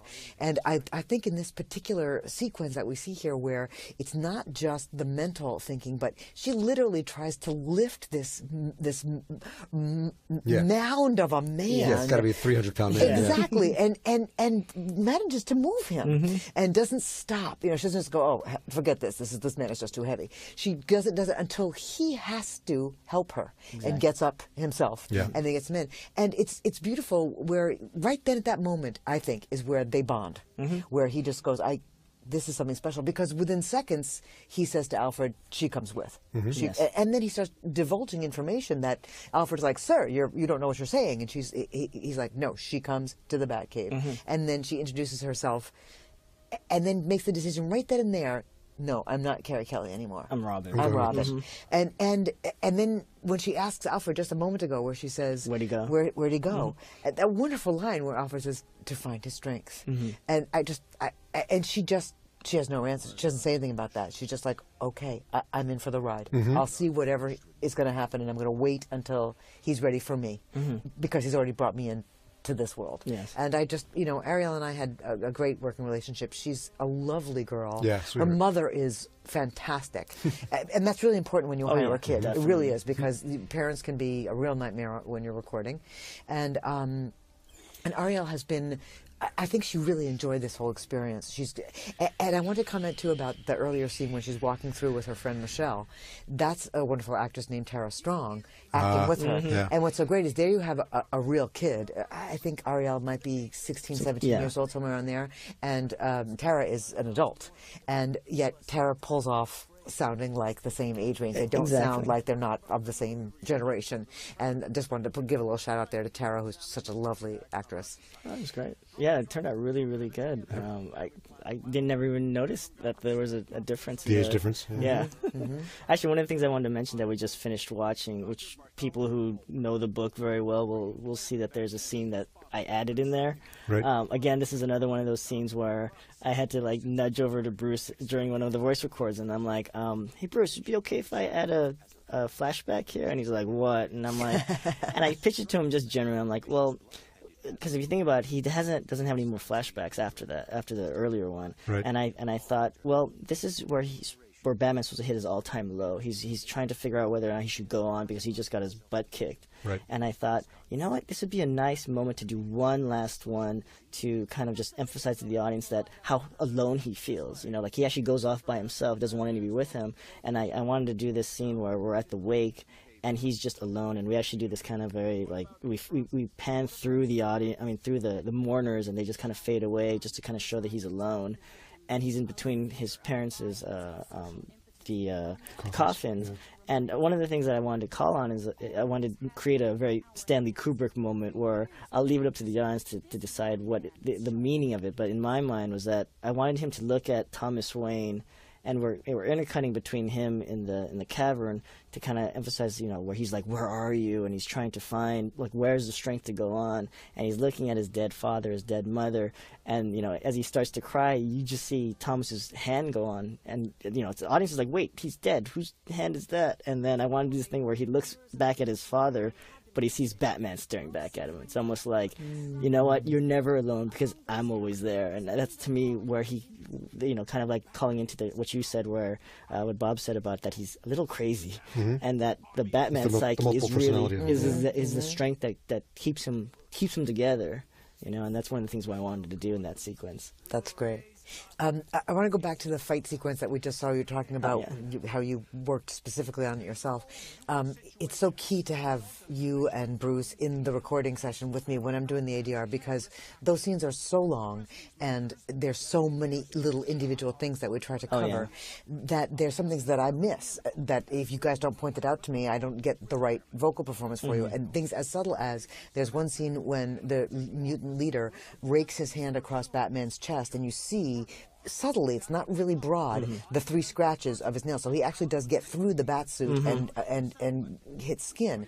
And so it couldn't just be a it had to be a really intense pain, which helps the animation and helps the audience see what's really happened. And then, of course, when he breaks his arm, we have to be sure that, and that's trying on an actor's voice. Someone who especially doesn't do voiceover a lot, I try to protect them as much as possible, but when it comes to something like that, I need that intense pain to come through in the vocal performance. And so I kind of have to beat up actors a bit in the recording session. I try to do it as gently as possible, and I try not to leave any marks. But, you know, you need that really intense when they're when his arm gets broken. When I record the ADR on these, I do all those actors' dialogue first, and then all their fight walla, because I know that that fight walla will affect how their voice is going to sound. So if I do all the fight walla first and then try to get their dialogue, their voice is not going to sound the same. It's just going to have raspiness and not be appropriate. So that's just a really good example of really specific individuals. So, and that scene, that fight scene, that first scene, and what was remarkable to me is we have 2 of them in this piece, in this first half. And they're so very different. But in that one scene that we just saw, there was probably, I would say, we have about 20 ADR cues per cue sheet, and I bet there was 10 cue sheets just in that scene. Because there's so much that happens. You know, if so Batman throws that one of those haymakers, and you know the mutant leader does 2 or 3 moves. Each one requires sound, and some people are very, very good at that. You can throw somebody like a Frank Welker or a bunch of people who have done this forever, and you can show them a sequence, and they can do like what we would have prepped as 5 or 6 cues all in one shot. People who haven't done it so much, you have to break it down almost every single individual bit of action that takes place, and then you get it. And then sometimes you go, okay, that scream that he did for that wasn't exactly right, but save that, because we have a scream coming up, and that's going to work really great for that scream. So we try to save the actor's voice and save any really good takes that we get for some parts and use them in other parts. Yeah, it's funny because by the end of, usually I talk to the actors afterwards, and they're already getting hoarse, and you can tell that their voice has changed, and it's like, wow, it's like I couldn't imagine like trying to do that. I have to be aware too, when I'm booking stuff like this for voiceover actors who work a lot, when they have a lot of this stuff, I try to book them on Friday afternoons so that they have the weekend to recover, so that they don't have to deal with a Monday, you know, a promo session where they've got to be. And you tell them this, right? Yeah. I'm like, you know what, you've got a bunch of screams in this, so I'm going to try to book you for a Friday afternoon so that when you have to go in on Monday morning and do. The rest of us don't think about. I know, I didn't. I never noticed. I always wondered why it's always Friday. I just, wow. Protect their voices. This is so great, her performance in this section too. Oh yeah, this is another one of those things where, you know, I think most of the fans will see this, but for those of you who aren't paying attention, that you'll notice that Batman's in a different outfit. Right. So originally we have him in the blue and gray, you know, the more classic blue and gray outfit. But then after the mutant fight, which gets ripped up and just beat up, and he's now changed his whole kind of like thinking of how to handle the mutants. He adopts the black and gray, which will actually carry over into part 2. Part 2, right. I love all this. I'm learning so much. I hired so many actors for this that I started to get confused as to which roles to assign them. I pretty much booked multiple voice actors and just said, I'll figure out which roles I'm going to give them. And I made this scene really easy for myself. I hired Rob Paulson to play Rob, and I hired D. Bradley Baker to play Don, because I knew that I'd remember Rob certainly, and the D for Don, I'd be able to remember that. So, but everybody, this is another scene that as soon as those guys walk on, everybody always laughs when they say, my name is Rob. And this is directly lifted from the book, correct? As I recall it was. Yeah. She's so tiny. Look how little she is compared to them. It's just great. West River and 40. Attendance, as in mandatory. Yeah, sure. I knew about the pipe. Sure you did. Didn't hear it from me. Yeah, this is the one time that you know, the Frank Miller mutant speech really comes through. It really takes over. Yeah, it does. But you know what's funny is that, you know, it plays, right? It does. I It love makes sense. Follow it. Exactly. You know what's funny is that I love this film called Airplane, and in the Airplane there's this jive talk. When I was a kid, I could not understand it, but now as an adult, I listen. I'm like, I understand everything they said. You can speak. Yeah, and like when you watch this, like the first time you hear it, it's a little bit jarring. But like, I mean, I've watched this a million times, but now I listen to it, I'm like, oh, I know exactly what they're saying. You know, in the Batman Beyond series, we had phrases like this too that became catchphrases and stuff. Not as extensive as this. I have to give a shout out then. My wife is the one who made up the word shui. Oh, really? That makes me so happy. And then every once in a while, I hear people say that they heard someone use that term. Yeah, every now and here then. there. Yeah. Wow. So I was very much reminded of that when we started recording this. I was like, this reminds me a lot of Batman Beyond. Yeah. Well, Batman Beyond owed a lot to this. Absolutely, I mean, clearly. when we were making that, we were thinking that it is a lot like the world of Dark Knight Returns with the Jokers instead of the mutants. The idea of where, spoilers, but I'm assuming everybody who's listening to commentary has watched the whole thing already. Yeah. That you know, it ends as a story of an older Bruce Wayne teaching the next generation that we were going to do that idea with one character, with Terry, rather than with the group at the end of this. So really, this is in the DNA of Batman Beyond. Right.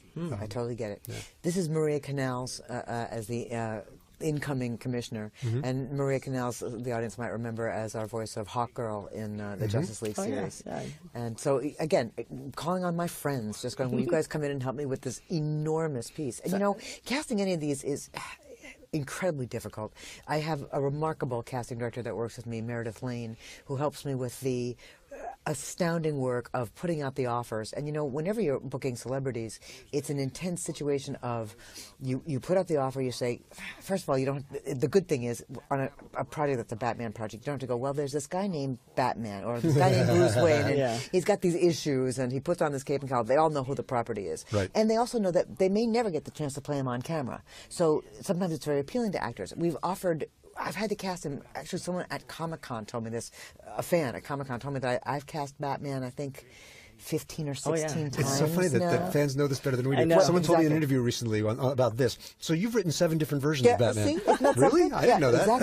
Exactly. They tell us. So thank you for paying so close attention. But I never kept count, but I love that you did. Exactly. So Meredith is tremendous, and what you do is you put out an offer to a celebrity, and sometimes they're not available or they're waiting for a feature film, but you can't put out multiple offers at the same time. So you have to wait for that for a celebrity to respond. Are not available, you put out the next offer to the next actor that you want to do.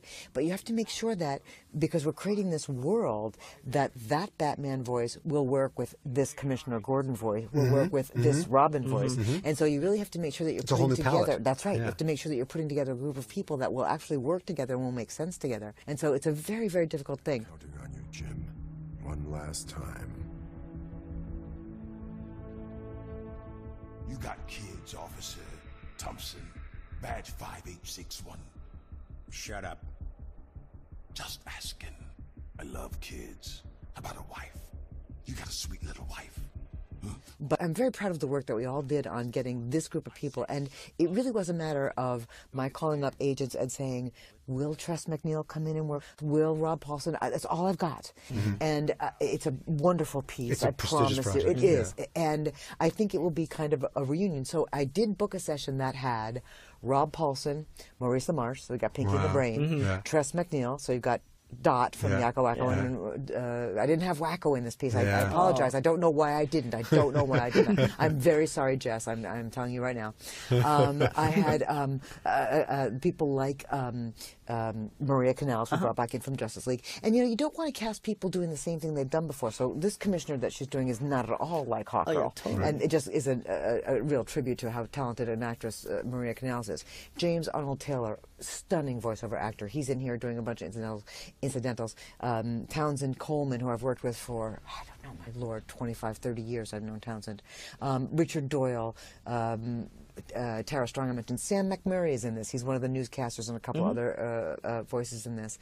I mentioned D. Bradley Baker, Greg Eagles, Jim Ward. These were all really top voiceover actors who all came into play, and I think that these supporting characters are as equally as important as our main cast. They've got to be good actors. It's such a rich world, such a real world. Truly. They've got to be good actors, and they've got to be able to handle all the oofs and ughs and woes that we've got to cover as well. That character of Ellen Yindel is a really interesting and complicated character.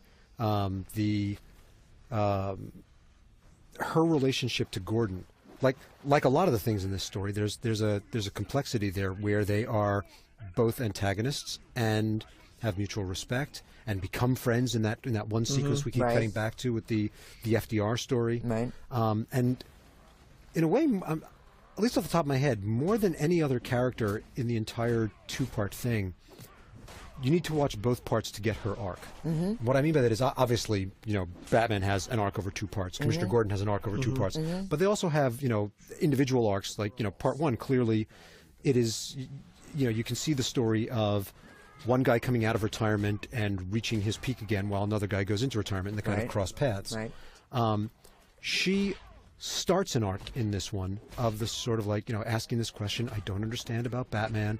I don't understand how you can support a vigilante, and Gordon gives her his reasoning, and it doesn't pay off for her until part 2. She doesn't call back this scene and get it until part 2. So her arc really requires both parts in a way that the other that doesn't stand alone in one part or the other the way the others do. Right. Because she's kind of jerky in this one, Yeah. Well, yeah, she is the antithesis of Gordon in this one. Right. She is the cop who's being called in to arrest Batman. Right. And that's where she starts part 2. Right. Yeah, but even here, you get the respect. You get she's a good cop. He tells us that. Gordon tells us that he thinks she's a good cop, and because he says it, we believe it. Right. Yeah. Right. Another one of these remarkable fight sequences here. Thanks. This is actually, I did this all myself. What's actually funny, what I wanted to mention, was that I did this fight sequence before I did the junkyard sequence. Because this is it's a lot simpler. It's just 2 guys fighting in a mud pit. And one of the things I wish, looking back at it, I'd followed through on it, is that in the comic, Batman's cape kind of disappears, and they never really mention what happened. Oh, so you have him deliberately drop it here. So here I had him deliberately drop it because originally what I was going to do in the earlier fight was I was going to have the mutant leader use the cape against him, grab the cape and then wrap it around his head and use long hair in a street fight. Exactly. And I was so planning on doing that, but because of the schedule, and I was working on Man of Steel at the same time, so I was in Chicago, and I'd finished this, and I jumped onto the sequence of the junkyard fight, and I realized I don't have enough time to do all the beats that I want to do. So what I went through is I wanted to because the thing with fight sequences, I've mentioned this before, is I call it man ballet. Is that I'm telling a story through the moves that the characters are doing, and looking at it now, I think I have exactly the amount of beats that I need, because with fight sequences, you can go too long or you can go too short, and I had to find this kind of happy medium in the middle, because in the comic book, it's only 2 pages of just random shots, so I had to pick and choose what worked. So, for example, this scene here where he breaks his arm, originally I think in the book he only breaks 1 limb, but I wanted him to dismantle him. Yeah, it's great. And so, if you think about it, after he breaks the leg, the only thing that he has working for him is his left leg, because his right leg's broken, his right arm's broken, his left arm is paralyzed. He's paralyzed, Right. and then he's just he's destroyed. Destroyed. Yep. That way, it's so clear that when the mutants look at him, that he's clearly won. Right. Which was Batman's whole point. He had to do this in order to take control again. But the reaction of the crowd there when he breaks his leg, I mean, it's bad enough when he breaks his arm, but when he breaks his leg, the crowd reacts, and the audiences that I've been in the screenings with watch that have the same reaction. Oh, Yeah, it's harsh. Yeah. It's incredible how much you have to There's such a thin line that we're walking in places in this movie with Batman remaining likable. Oh yeah, he goes over the edge. When he one that I wrestled with was that when he ambushes Femur in that apartment and shoves the guy out a window, and this is a guy that we're actually building some empathy for, watching him hobble up these stairs, and then Batman just destroys the guy multiple times. It's a great tribute also to Peter Weller's acting ability, because he does make him. You sympathize with this character. You like him. You have to like him, otherwise the whole piece doesn't work.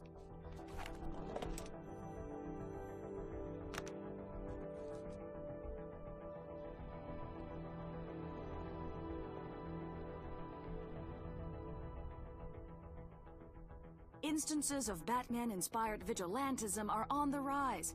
Regular people fighting to take back their neighborhoods. So here what we're doing is we're slowly building up to what's going to be the end of part 1. Yep. So this would be the time that... It's a really big baker. Exactly. That guy's huge. I think he still has a bow tie. Michael McKean as Michael was Dr. incredible in Walker. this. Wasn't he Yeah. wonderful? Yeah. Just a wonderful actor. So We were Bob, lucky to get him. when you were writing this, so did you know that you were going to use the Joker as your kind of lead into part 2? I mean, what was the thought about that? Because I know in the books he's already littered throughout 1 and 2. So. Yeah. Certainly, by the time I was done outlining, and the way that we did this this project on the writing side, largely because of my schedule. I asked, can I write the 2 outlines at once, and then write the 2 scripts at once? There was a possibility that my schedule wouldn't let me write the second script. Oh wow! So I wanted to make sure that I at least got to do the job of structuring the whole thing. So by that point, certainly, by the time I was done outlining, I'd known where I was going to break everything up. Oh. And in fact, I had to write like sort of my pitch on it, even as sort of a short document. Here's how I'm structuring this before I got sent to outline. So so that the structure of the 2 parts was completely worked out before I ever went to script on either. So I got a question. Yeah. I've spoken very briefly to Frank once in my life. Why do you think he chose this portrayal of Lana Lang? When did Lana let herself go? You know, I don't know. I you know what? I think she let herself go when she realized she couldn't have Superman. I think that was the moment. Her heart was broken. Yeah, the fact that she lost her, small town sweetheart to, the big city girl Lois, and I think that's when she let herself go. It's shocking. When I first saw her, I was like, wow. Now here we have the stunning Michael Emerson that we were so lucky to get. And Michael was working in New York at the time when we were initially recording this. And for the first time in these, and we have done many remote records on various films, but I wanted to have visual on him. So we did a Skype recording, so I could actually see him and he could see me. Oh, great. Because it's so much easier to direct an actor when you can do a physical move for them and say, and they can see your facial expression and you can work together. So that was really a joy to work with him. And after he recorded this, and we did this piece, the initial recording, then it's almost a year later when we do the ADR, I had occasion to see him somewhere in the world in between, maybe 6-7 months after we did the initial record, and I said, we're so happy with your work on this. It's just a pleasure to work with you, and you're lovely, and blah blah. And he said, "Who are you again?" No, he said, it's the hardest work I've ever done. Really? Which I was astounded about, because he has not had much experience, obviously, doing this work. And, it's an iconic character and a lot of responsibility, and recording by himself and not having other actors to react to. And, a tremendous part of acting is reacting. So it was really important on my part to act for him, act the lines before him and after him so that he knew where he was fitting into the piece. But then he came in and did the ADR, and he was so, I think, pleased with the quality of the animation that we do, because but they don't know what it is really that we do until they get to see the piece. Oh, yeah, totally. And I think he was ultimately very pleased with how this whole thing came out. Made me happy. Now tell me about the choice not to go with that Mick Jagger look for Joker. Actually, there was actually one drawing of the Joker, like during the Dave Endocrine show, where he's in the classic like zoot suit type of thing, and that shot is the one that I told our character designer John Suzuki. I was like, this is what I want him to look like. So we kind of took that as our basis and tried to and came up with what we have here. What's funny, I want to just mention this now because since this is our reveal, the big reveal of Superman, is I want to mention Christopher Drake, our composer, because we had this idea that we wanted to make the music also be very different. So this is the Superman theme that we're hearing here. So here's, for those of you who are very a good ear for the music, anytime Superman is on screen, we go full orchestra. Every time we have Batman and everybody else, it's the 80s synth feel. The reason why is because Superman's an alien, so I wanted it to feel so very different, so that when they end up fighting at the end, it ends up being an orchestra and synth fighting type of thing, type of feel of themes. And so Great. it's something that I What a mean, great he was thing. brilliant. He came up with something really, really good here. He spoke at the Paley Center in Beverly Hills a couple of weeks ago about the fact that the instrumentation he used, the instruments he used were actually from the 80s. Yes. That he used. Yeah. I thought that was fascinating, just so cool that he didn't take modern technology and use, I mean, we have so much available to us. Oh, yeah. And he didn't. He went back to the source instruments of the period, which I thought was wonderful. Yeah, just to give that, like, of course, here we have. Yeah, this went is my with Bruno. Halloween. You This did is the my full Bruno. Halloween. My Halloween costume this year. This is my first time getting to see. Did they actually go with the Bruno costume? Thief! You're a thief! Store on 7th Street says it's for $2.50. Lady Spud 9, Rob. I need the points.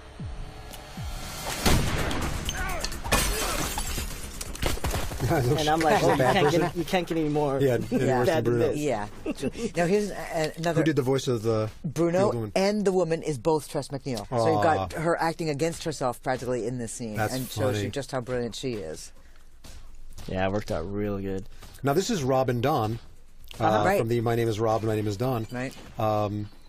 So this is one of the they've reasons become why Brunos. we had to set this months later. Because in the book, I believe it's only like a week or two after, like, once book 2 ends. If you look Is at it specific? Yeah, yeah. does It it say? really it says only like it's only a week or two. But you know, looking at this, I'm like, well, Rob and Dodd has to be able to grow their hair out. Number one. Number Right. 2, Bruce Wayne has to have his arm fixed because it broke Right. earlier, and also Carrie needs to have some time for training. So I Look at Right. you using logic. yeah, so I thought, well, you know what? Let's set this in like November. You know, it's fall. You know, we changed the palette slightly so it doesn't feel so hot. And you know, this is one of my favorite shots. It's basically Superman hearing Right. hearing him and then zeroing in on where Bruce is because he's basically on his way to tell Bruce, you know, you guys stop messing around because they're gonna tell me to take you in. And you know, this is one of the sequences that we kind of elaborated on from the comic and tried to, you know, give it that cinematic feel. But still have the same kind of vibe, you know, that the first one has. You know, Carrie still has fun, and you know, but still have the gravity of, you know, Bruno chasing her through these streets, and I Oh, yeah. want to still call back the little parkour. So She's so scary, yeah. that character, Bruno. So scary. So one of the things that when we were storyboarding this out was, I think originally they just end up in the sewers. Oh, you'll see some more comic books. See, there's some more comic books. Oh, there. there you go. Originally in the comic, I think they just end up in the sewer, and so I needed a way, like, how do I get them down below? And so, you know, we crafted this sequence where she thinks that Robin's inside here because Robin had thrown her slingshot in front of the door. So I had her basically throw this grenade to already weaken the floor. And then she thinks she's got Batman, but you know, Batman's behind her. And then in the ensuing fight, that's when a grenade's going to go off, and they're going to fall down below, and then we're going to use that as a way to cut away to go to the scene where Superman saves the man in the subway. Got it. So there's that sequence where he Oh yeah, jumps. this really was elaborated. Yes. Yeah. I try to figure out, like, how do I, and plus it needed a natural pause so that we can do this cutaway to, you know, reintroduce that Superman is on the hunt. He's now underground. This is the jerk who slips and he pushes people into the rails, and we'll actually see him later in this movie. He's the one who kind of is. He has a wisecrack to Robin, where he's like, "What is it? Just the Gestapo?" He says that later. Oh, that's the guy? The same guy. Oh, he's very in the good. riots. He's one of the looters. Yeah. Loot in a suit, I believe, is his Yes, name. Loot in a suit. Loot in a suit. He gets his own. He gets his comeuppance though, because there's a scene where Batman grabs him and just tosses him on his face Nice. from horseback. Nice. So here's our big reveal of Superman. I sweated so much whether to leave Batman in this old woman costume for this entire sequence. Oh yeah. Ultimately decided that where the moment where he pulls off the mask was so important. Oh, yeah. I'd have to risk being an old woman for a bunch of action. I liked it. I think it worked. I mean, from a design standpoint, we had to make sure that our Bruce Wayne fit into this, you know, old lady outfit. Yeah, So we had to do a model where we had naked Bruce Wayne, and then we did this overlay of the old lady and made sure that it fit perfectly. And there's Mark Valley as Superman. Mark Valley. So lucky to get him. I think he did a great job. There's something about his voice that, like, I think a lot of people don't like this portrayal of Superman, but I think what Mark brought to the table, he made him likable because there's something about the voice that there's this regret that he doesn't want to do what he does, but he knows he has to follow orders. Mm-hmm. Right. When you say people didn't like this portrayal, you're talking about in the graphic original. novel. Well, because he's a lackey to the president. Yeah. Well, that was kind of Frank Miller's impression of Superman. He was vocally not a Superman fan, and wanted to portray him as basically as a stooge, and so that's why he is the way he is in the books. And that's I mean, I think probably you and I both struggle with the same thing, which is to keep him Superman, to keep to like him and show him as having his reasons and his. It's so many characters in this whole thing they're not good people or bad people. They're people doing the best they can in an incredibly awful world, and that he's just like that. He's just one of those people. He was a character that I took a lot. There's a whole section of inner monologue in the books from Superman's point of view. I really pulled back on Superman's character in this. Hopefully there's still enough there that everybody's satisfied. Yeah. But it felt like if I did have to cut something for the structure, that this is Batman's story, not Superman's. Exactly. And so really pulled out a lot of the Superman stuff from the movie. No, I think it worked really well. I mean, you guys haven't seen this, but I've seen this a million times, and I think it really, really works because, just like what you said, it's a Batman story. Right. When it comes down to it, it's a Batman story. But I think what you've given him in terms of dialogue and kind of the moments, you can still feel for the guy. You still understand that he's kind of stuck in from a rock and a hard place. Yeah. But he has to choose his country, and has to take in his best friend. You'll see later on that the way we played it up is that. He keeps trying to just tell Bruce, "Hey, let me just take you in." He's not actually trying to kill him. Right? Bruce is fighting him. He wants to not kill him. Exactly. That's the most important thing. Is to actually not have to do what he's being forced to do. So what you're going to see in this sequence is actually the first time you're going to see Sarah during this speech. Right. There's actually a point in your dialogue where he's like, "I have my wife, Sarah," and we. It's supposed to be a moment between them. Yeah. Yeah, and I think it's kind of a nice. There she is. There. Something. Or someone worth fighting for. David Selby, so wonderful as Commissioner Gordon. Oh, great. So I'm gratified to see that this dialogue stayed. Now it's Commissioner Yendel's turn to face this man. She may make. It's such a long monologue for an animated piece to have a single character talking this long, but I trimmed it as much as I could, but it felt like it was all necessary. And it never got boring. Good. No, I think it's important also to now we see Sarah. We know that he's on his second part of his life, and now we actually see the changing of the guard, so to speak. So now when we deal with James from now on, it's more of him as a civilian. Right, it's more he's of a his retiree. And then we get Yindel basically doing the whole I'm going to chase Batman for the rest of the film. Right from the get-go. Her first thing is like, thank you.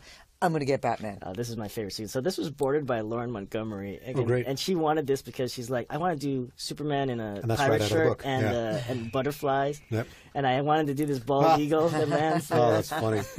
I think in the book it's a hawk, but I was like, it's Superman. It should be a bald eagle. Very good. Nice. Especially since we gave Bruce kind of like a wolf dog. So you get that kind of symbolism between the two of them. Nice. Very good. Committees came after us. You're the one they pointed to. You act like a criminal. We are criminals, Clark. We always. And this is the only time you'll ever see blue skies in Gotham. Right. Like this is it's pretty. Yeah. Superman. I think I even put a line in the script. Superman even brings the good weather with him. Yeah. Exactly. So this is one of those things where in the book, the hawk grabs the mouse, and it's supposed to be symbolic of Oliver, kind of what Superman did to Oliver and ripped off his arms. And Bruce didn't like it at first, but then we have to have that in there because it's in the comic. And but he thought it might be too distracting because you're watching the eagle but not listening to the dialogue. But I told him, well, dialogue is working with it, And I think it worked out fine. Plus, I got to have a shot where you have a bald eagle fly past frame with Superman pirate shirt. I mean, how good is that? Great. A career high, huh? I'm done. It's so great in both the animation acting and the voice acting. in this little tiny scene, there's so much that's going on. There's so much history between these two guys, and we only had such a short scene to portray that, where people go, they know each other, and they're in a really nasty situation right now because they're, not that they're enemies at this point, but they're completely on different sides. Such tension. And it's beautifully animated. I think that they're very simple facial expressions that are just like, I'm not changing my mind, and I'm not changing my mind. Yeah. Man, Reagan was a zombie. He had, right. Blue. He was a little pale. Blue pallor. He was, which I know is true to the books. shunning That's sun. funny though. It's like you have this whole image of him being kept alive by artificial means.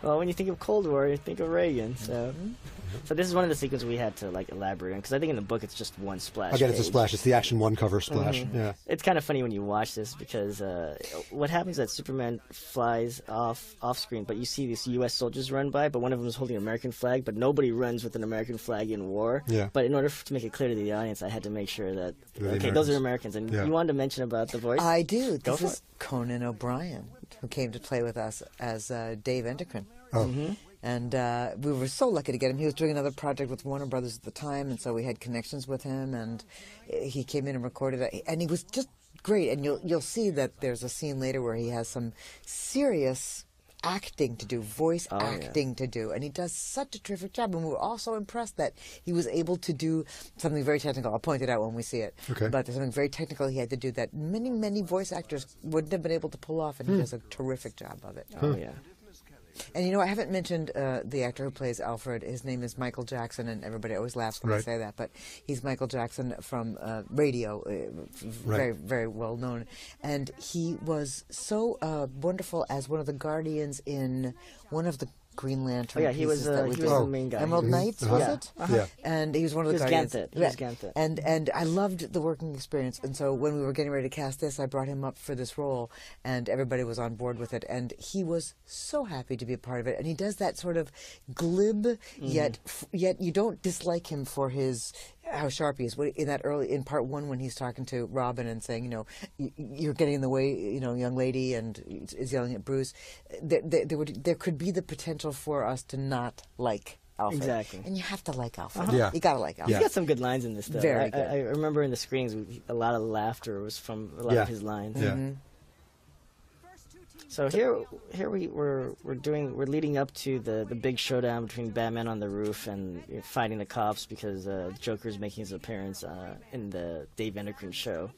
And this is what you're going to see coming up is we're going to do a lot of cross-cutting from the show itself to the rooftop and back and forth. But I want to ask you, Bob, when you were approaching this, because in the comic I don't think it cross-cuts like that, Correct. right? So how did you go about? So one of the things that really kind of troubled me when I was doing the writing on it was that Batman and Joker Batman never takes his shot at getting to Joker in the Dave Endocrine show. And it always felt strange to me in the book. And the way that I was able to work around it for myself was that it's what he's doing the entire time there on the roof. That the Yindel has created this barrier of cops that prevent him from getting to Joker. Oh, yeah. But the way it plays in the books is like Batman shows up for a scene of beating up some cops. Rather than Batman shows up for a scene to get to Joker. Exactly. And the cops stand in his way. So I felt that it was important to structure it so that they served that purpose. Oh, yeah. I think it worked out a lot I better. do too. Good. I do too. I love coo. Cool. Coo. Yeah. Instead of cool. Coo. I think some of the best Robin stuff is in this part, too. I agree. I love the fact that, he tells her, do not touch anything. And she instantly starts messing with stuff. That's so perfectly kid-like. Oh, yeah. It's like, whatever you do, don't touch the, expensive vase. Yeah, What's the don't first push thing they're going this to play button. with? Exactly. Right. They're going to play with it. And it's got a real nice payoff later.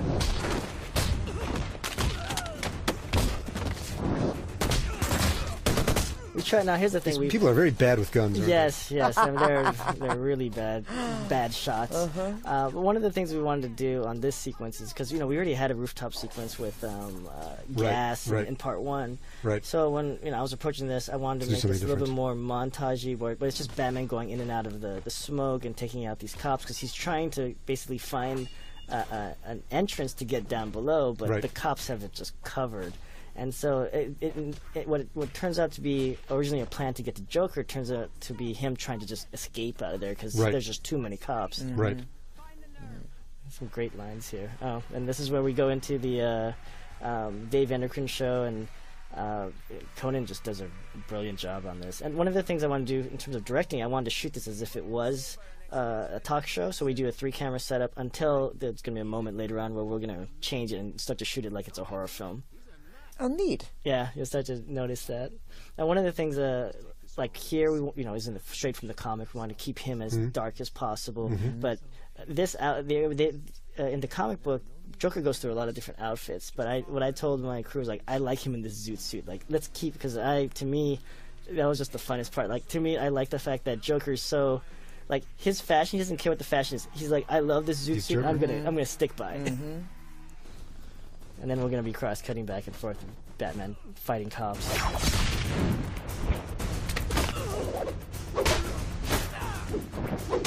Get a copter in close to blow this stuff away! Freeze, Batman!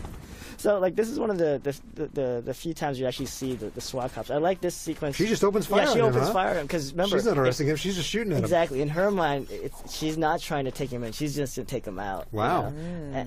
And we added this sequence here where Robin tries to basically manipulate the Batcopter, but it's not responding. So I added the scene where she starts hot wiring it. Oh, cool. It's very 80s because how do you hot wire a helicopter? In flight. Yeah, you open up a panel and just start pulling out wires. So when we come back to the Dave Endocrine show, I wanted to go from this kind of frenetic fight sequence where we shoot it cinematically to very just flat 3-camera shots. And just I'm always a big proponent for if the actor's giving me a good performance, I'm not going to cut. Why? Let them act. Let them do their job, and I'll just give them the framing that best facilitates that. So in this case, I'm building up to that close-up of him saying, "I'm going to kill everyone." I think that's a little more insight than we had in mind.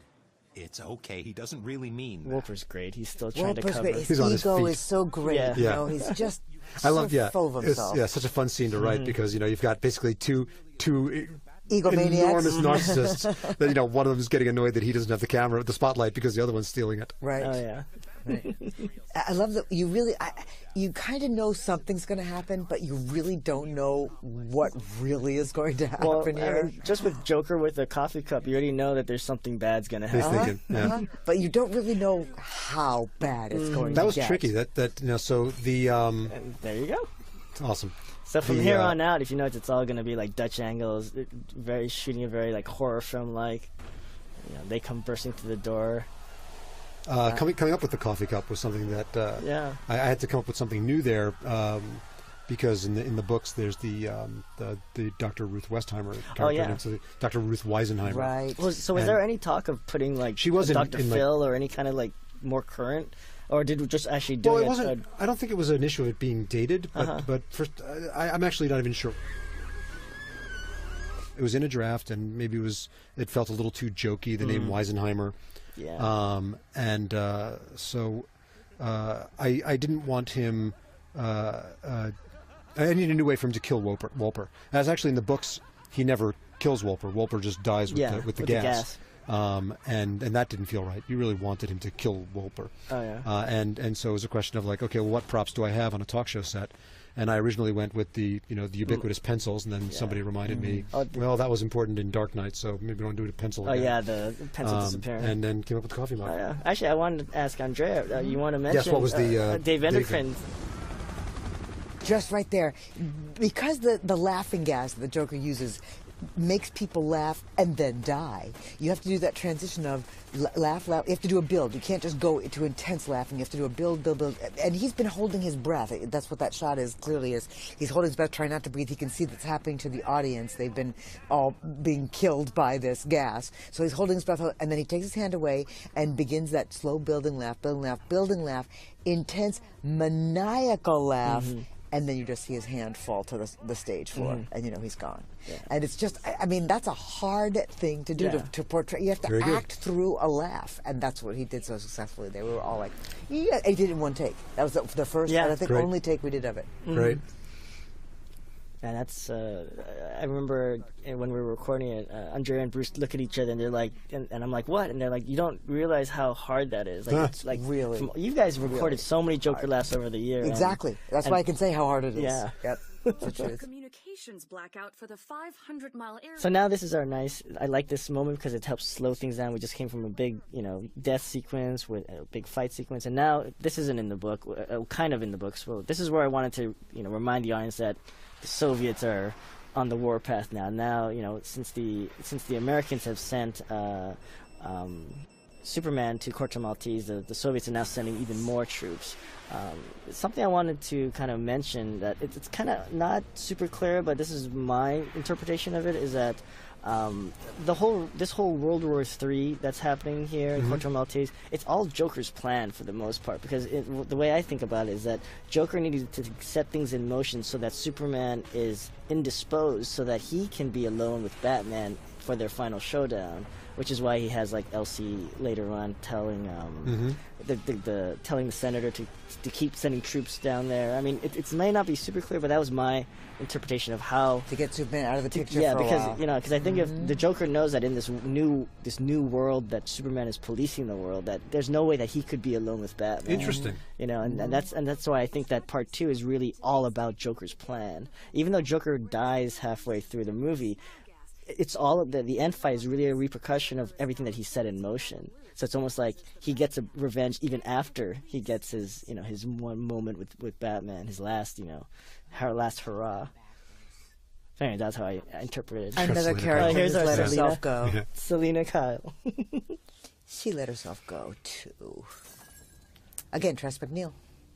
I think the only one that hasn't really let herself go so much is Sarah. Sarah actually looks Sarah pretty looks good. good. Yeah, Sarah's pretty. We wanted to make sure that she looked kind of like an older version of her Year One model. This is so creepy.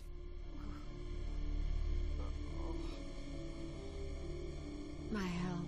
And the subtlety of having to record something like. Yeah. Actually, I wanted to mention this. If you listen to the music, I know you guys can't hear it, but you're starting to hear the Joker theme. So what it is that when I was talking to our composer, Christopher Drake, he was like, well, what do you want to do for the music for Joker? And I told him, well, this might be a stretch, but I always thought that the Joker theme would be a twisted love song. The death toll in the wake of Joker's attack stands at... And then he's like, oh, really? And then so we went to go spotting, and Chris mentioned it to Bruce, and Bruce is like, yeah, I like that. So in that sequence there is the first time you'll hear it with like two notes of, I guess, from a piano. I don't know nothing about music, but he's got that.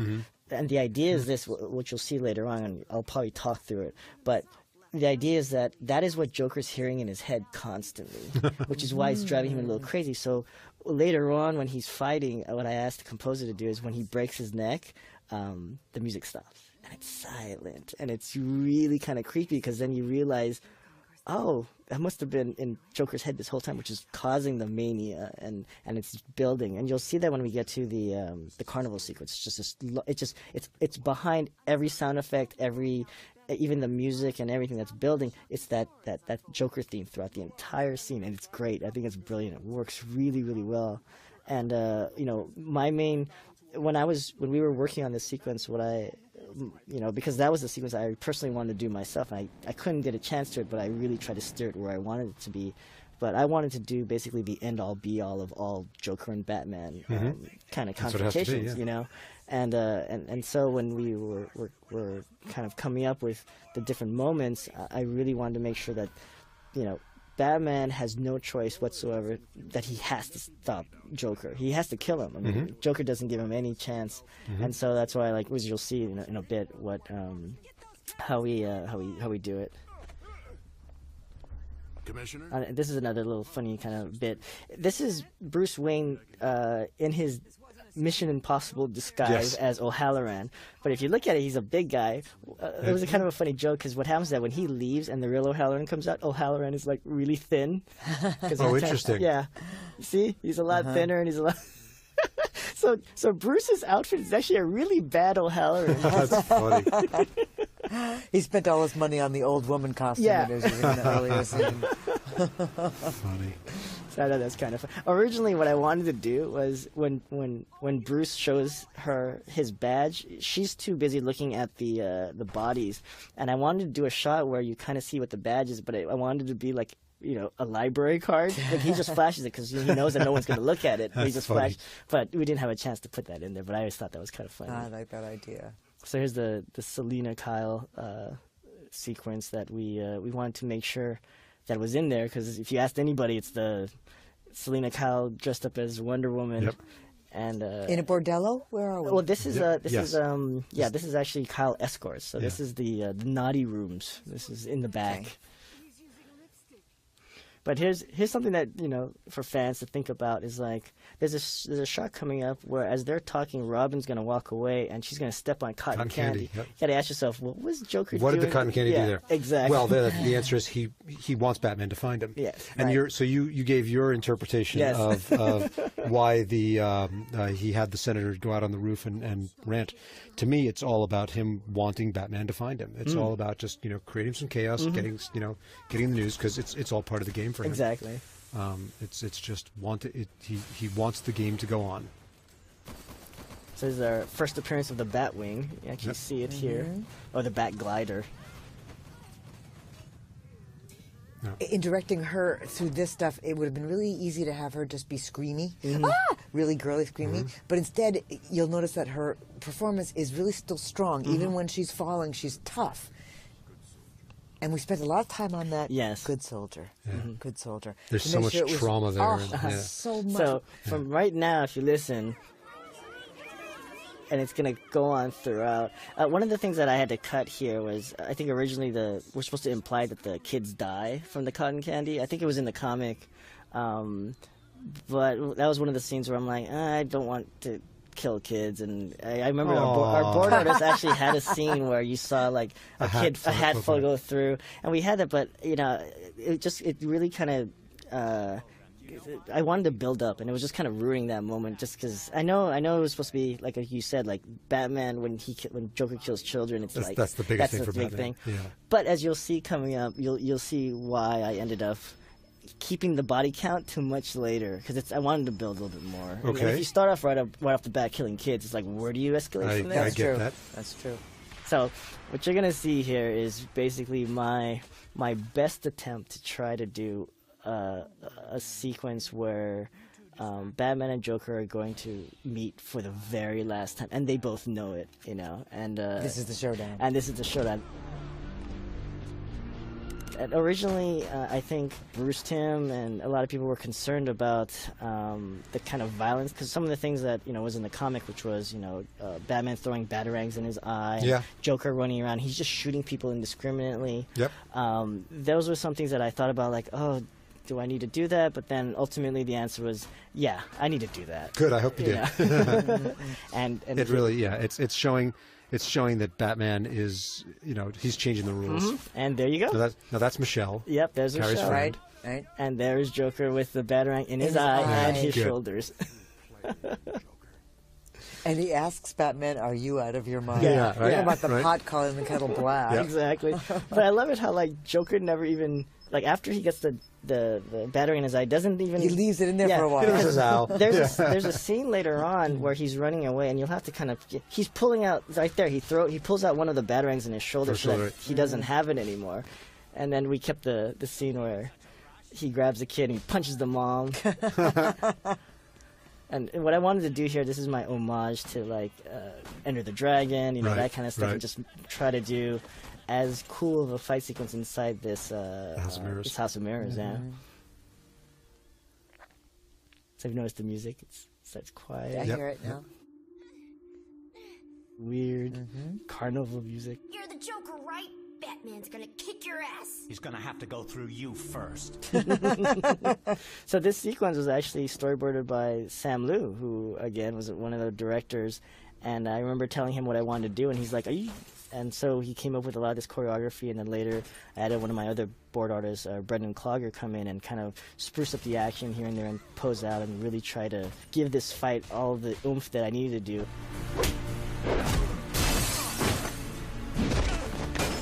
And he added this sequence here where Joker just starts laughing, just starts shooting as wildly as he can, and actually, luckily, clips Batman. And this is one of the things that I had to change in the sense that, you know, I needed, because Joker has Batman dead to rights, so why doesn't he just shoot him? And so I had to come up with this idea that he runs out of bullets, but then he laughs about it and runs because he's like, "Oh, this isn't how I want to beat you." Right. And have him run. Exactly. And so because of that, there's a later scene where I have to figure out how do I get a gun back into Batman's hand. I mean, in Joker's hands, and you'll see this. But here we've got Carrie and Humpty sequence, which is pretty cool. And we have all these people in jeopardy. All the people in the at the carnival. Lots of screaming. Mm-hmm. Scary, very, very scary. That's why you don't wear a sweater on roller coaster track. And here's we go. Awesome. Oh. Isn't that great? So here, I added this scene here. Ah, that's where we get the gun. And that's a good way to introduce the knife, because I need that knife to shiv, for Batman to get shivved later. And then you never see the cop get killed off screen. You just see it, and then now he actually has like a couple clips in his hand, so in case people were counting how many bullets, I can explain. Nice. Yeah. So here's where think of everything. Yeah. So just some random violence, just shoot somebody. And in the tunnel of love. It's so wrong. So the way that I wanted to play this up was it's almost like a person who was on a diet for 10 years, not being able to eat their favorite foods, is now just gorging, and he's on his killing spree. So we have him just go through and just kill everyone that he runs into. This wasn't the date they planned. Yes. Wow. And there's where you get all the violence that you took out from the killing kids. Because, you know... Well, to quote the mutant leader, I love kids. Yes. But I know. Sorry to see all the kid killing gone. It's okay, you get teenagers. Joker doesn't like teenagers in love. Good. Good. So here we go with the end-all fight sequence between them. If you notice, in the comic, it's so just pink. dark, right? Yeah. And I thought it's very apropos for them to be in the tunnel of love, because it's like this love letter. Like Joker created this as this love letter to Batman. Yep. Never kept count. But I just like how Joker's doing this entire fight with this batarang in his eye. And me too. And he never takes it out. He takes the ones out of his shoulders, but never the one out of his eye. So one of the things from terms of a fight choreography, what I wanted to do is that I knew that once Joker didn't have his gun, it would feel too much stilted towards Batman. So I wanted to introduce this idea that Joker may not be the best hand-to-hand artist, but he has kind of very nimble fingers, for him to do all of his magic and card tricks. So I thought with a knife, that's what helps balance the the fighting between them. And it's also just the mania of him that gives him an edge. We can still end on a high note.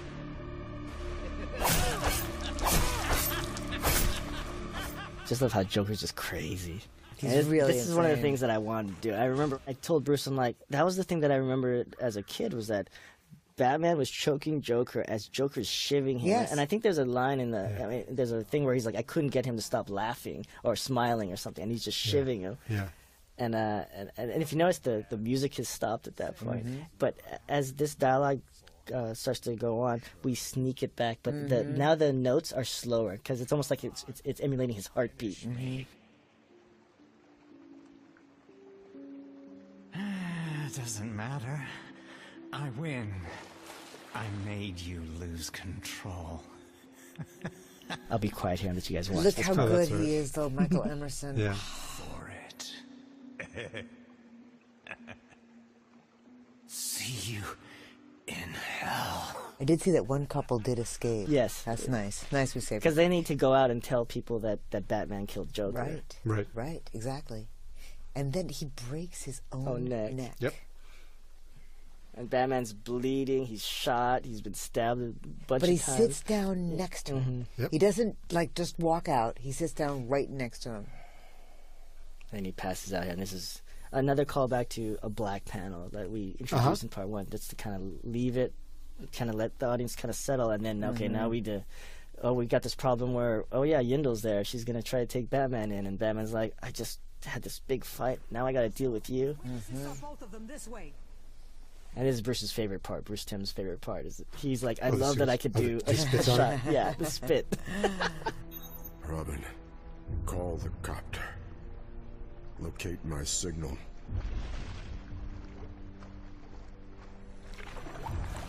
Really terrifying. Oh, yeah. Really terrifying. This is not your Adam West Batman. No.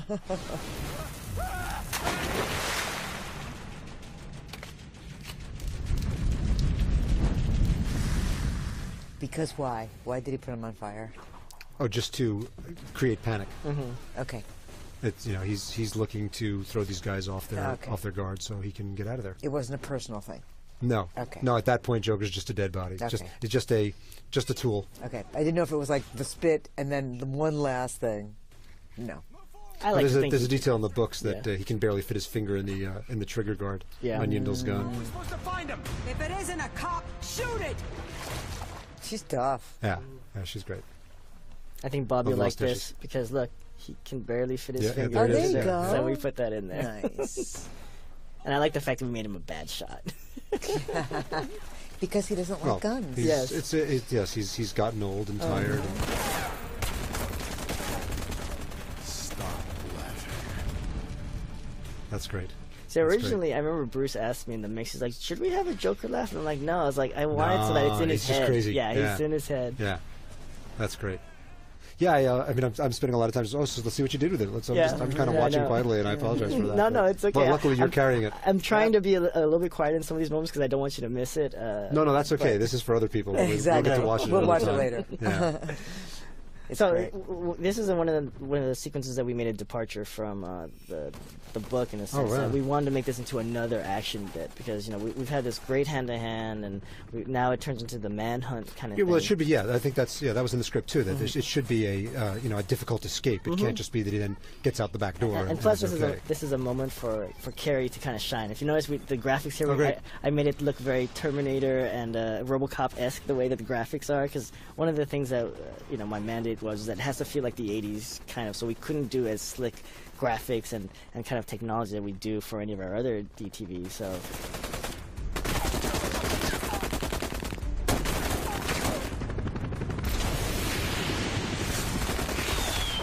So here we want to do is, it's a great moment for Carrie to shine, for Robin to shine, and because at this point I wanted to play it up that Batman really has nothing left in him. Yeah, he's so hurt. He's holding in his guts from his, or else his intestines will start coming out, and it's really just him trying to run away. And in fact, I'm surprised you've kept him as mobile as he is. I sort of imagined him barely able to take a step. Oh, you'll see there's some blood trails. You'll see him going through. I wanted to make it seem like it was a maze. Like he had to basically get to higher ground for Carrie to get to him. And what she's doing is she's blowing up cars left and right. But some great imagery. I love the smoke and the effect. Oh, it looks great. Yeah. Setting up for this final kind of. He's got to get to her. But even then, like he's starting to pass out. I think he's gonna pass out here. Yeah, you get the blood and. Good. He's at this point he's gonna pass out and. Some really good I gotta stuff, say, throughout both of these movies so far, I love the use of soft focus. Me too. Yeah. Me too. Really nicely done. Yeah, one of the things that I wanted to do is really push the foreground, middle-ground, and background to make it feel as cinematic as possible. And by doing that, having a lot of soft focus and really playing with, the different lenses to give it that kind of more live-action feel. The whole thing of using that as a point of view, at someone's point of view, we've all had instances where well, maybe not all of us, but where we've lost consciousness for one reason or another, and it does. Your vision literally just goes to soft focus, and it makes you feel like you're in the story more than just watching from the distance. Oh, yeah. Frank Welker here. I know, he's great. So this is actually funny. This is the scene where we're actually going to see Gordon and his home life. one little kind of Easter eggs or more Easter eggs here. There's going to be a scene where Sarah's going to show up and she's going to give him a list of like the shopping list. Shopping list. Yeah. When she stops, right there is actually a photo of Gordon and his first family. Oh. So there's his first wife and there's James, right, from year one. But if you look on this next shot here on that wall, there's Sarah. There's a young Sarah. Underneath the young Sarah photo is a picture of Barbara Gordon in college. But right next to that is a baby picture of James Gordon. And so you're mixing both worlds? Yeah. So what's funny is that I don't know what happened to James Gordon. So I'm thinking that maybe James died and that's what caused him and his first wife to break up. Right. And you know, Barbara was probably born at that time, but she's off to college, but they're kind of estranged maybe. So I was trying to put those little tidbits in there that was never really answered before. And there was that one line right there, and no cigars. Yes. She says to call back to before. This is my favorite. So one of my color stylists, he always thought that Reagan was on the moon. And I was like, no, he's in a bomb shelter. Yeah. Right? Yeah, a bunker. But my little, just to please him, if you look back there on the top right, there's photos of the moon landing. Yeah. That's where they send him for safety, is the moon? Yeah, right. Well, I mean, I'm thinking that he's actually in a bomb shelter, but for some people, there's a lot of people I talked to who thought that he was on a moon base. I mean, it's that wild. So I just thought, you know what, just to please both camps, nice. I'll put a little, in the background, you'll see some shots of the moon just to kind of, oh, okay, maybe he was on the moon. Who knows? We never see him again after that. Funny. Maltese, where 50,000 U.S. troops are stationed, along with the 2 million citizens of the small island. But the larger questions on everyone's mind... Now, I noticed on the hospital bed, you left Batman in the suit rather than stripping him down to Bruce again. There's a lot of sequences where, you know, we had, like, for example, in part one where Bruce comes back and and Robin jumps in his arms, but he's naked because he just took out his outfit. You know, again, that's one of those things where I looked at it and I'm like, it's kind of irresponsible for me to have... In part one, in that scene, you don't actually have the hug anymore. It's gone. His hand comes on her shoulder, she turns around and smiles. You didn't do the hug. I didn't do the hug because, you know, I mean, in the comic book, it's a great image, but if you were really to look at it, it's like a 70-year-old man with a 14-year-old girl. It's not really one of those things I really wanted to go into. And the same thing here is like, instead of him being naked on the table as he's being sutured, you know, just keep him in his suit for now. It's still early in the process. Maybe later on, Alfred, you know. Oh, I see. Here he is. And then we do this, you know. And then this is one of those sequences where, you know, in the comic it's so iconic, and so trying to translate what it looks like inside of a nuclear blast is, you know, and I think, you know, we did a great job. We tried to make sure we change colors and music design, and really trying to play up the zombie Superman that you'll see. Great. And I think, you know, Chris Drake did a great, again, if you notice, the music is very operatic.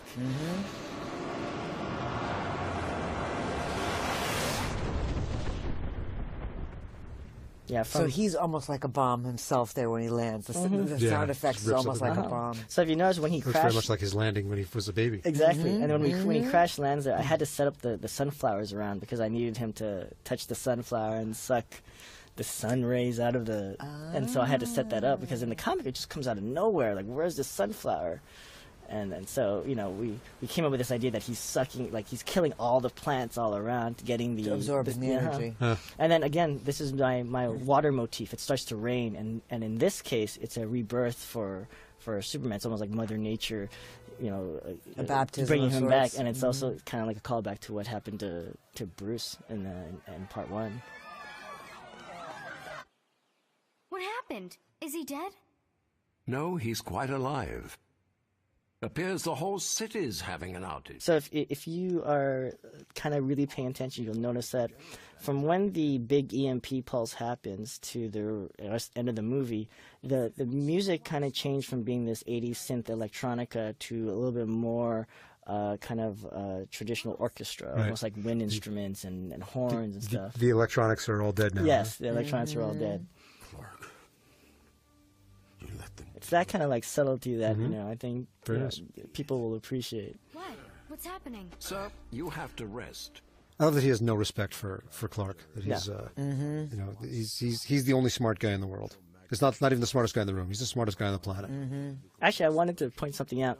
There's a painting behind Bruce Wayne you'll see it in part, like here we fixed it, but in part 1 we didn't fix. We didn't notice until we started doing part 2, but our painters had actually put the cover, one of Frank Miller's drawings, as kind of like this kind of like art motif kind of thing that's above his bed. But I mean, you couldn't see it. There's a shot in part 1 where we're looking through. It's the scene where he's tossing and turning, listening about dreaming about the Batcave. You can just see the glimpse of it at the top of the frame. And we couldn't tell what it was there, but when we did part 2 and we actually got this back, and you clearly can see a Batman. It's almost like this weird kind of and we had to go back and be like, okay, we have to change that. But part 1 we didn't change it. You can kind of see a little bit. It's actually in there, but yeah. This was a tough sequence. Oh yeah, the plane crashing. You don't want to do 9/11, but you kind of do want to invoke 9/11. Yeah.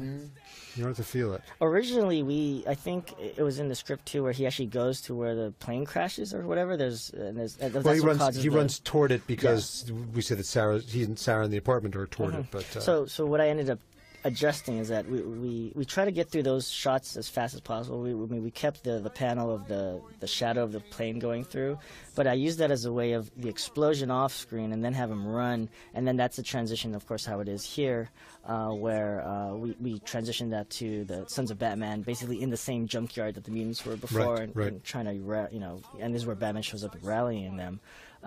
But in regards to the Sarah thing, what we ended up doing was we moved it around and we added a piece of dialogue where Gordon helps people kind of fight the fires, and it seems like it's a high moment, and then we hear a dialogue like, the fire's spreading to the east side, and that's when he's like, oh, and then he runs in that direction. Right. That's great. That's a nice way to separate those. Yep. Yeah. He is the spirit of Batman in the streets. He kind of takes on the mantle as well, and does his part in the story. I hear the mutants that didn't become Sons of Batman, and now they are running amok. And looters, we have. And then we got looters. But Kelly, when she was prepping this, she called them mutes and loots. Mutes and loots. So there's the jerk who pushed the lady. That's the loot in the suit. Yeah, loot in the suit.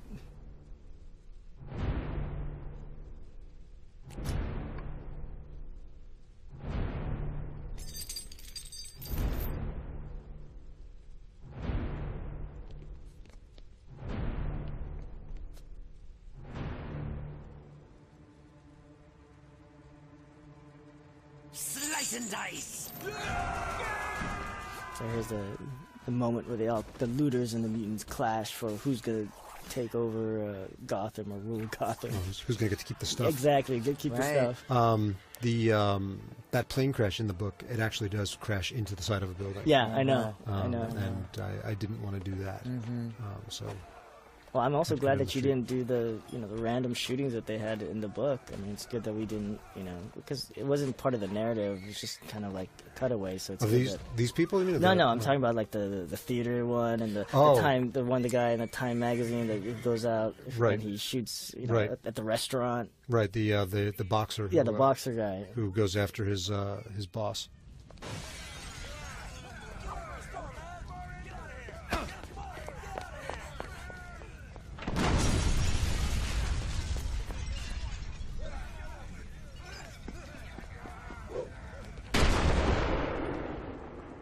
So one of the ways that I needed to separate where Gordon was and where the mutants were and the looters were fighting was I wanted to make this part of the city just like filled with smoke, so that when we cut back and forth, you know that Batman's in an entirely different part of the city and could not come and help these guys out. Right. But it's good that Gordon, kind of rallies these people, because then this part of the city's okay, and Batman has another part of the city okay. So it seems like everybody's kind of pitching in, and you want that feeling. And Gordon kind of represents it, that the city, because of Batman's influence, because of his influence on Gordon and on other people, they work together. Yeah, they work together. They all save their city. And I like it. Like it's a good heroic moment for Gordon, since who's usually just telling Batman, "Hey, go do this." Right. And I'll meet you later. But now you actually get to see him do heroic things. Another interesting thing, another trouble structuring this movie is the two of them never meet in this movie. They never intersect. Oh yeah, that's true. Who does it? Gordon and Batman. In part 2. Yeah, they talk on the phone, but they never. Well, no, he talks on the phone Oh yeah, about Batman. You're right. They have two completely separate stories, but you want that feeling that he is still inspired by Batman. He's still Batman's friend. He's still doing Batman's work, even though their lives have diverged. I think you were totally successful Wow. at this because I had no idea they never totally, actually had a scene together. They did not have any scenes together in this piece.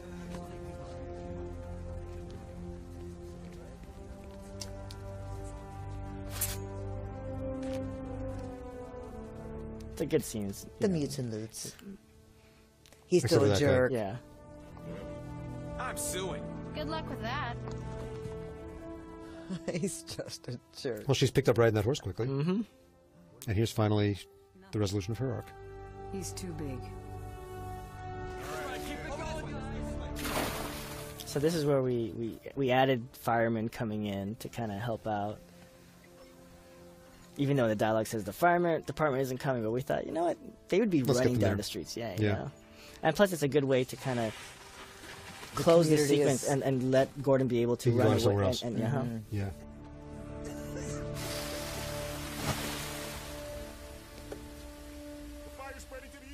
And there you go. That's that line we added.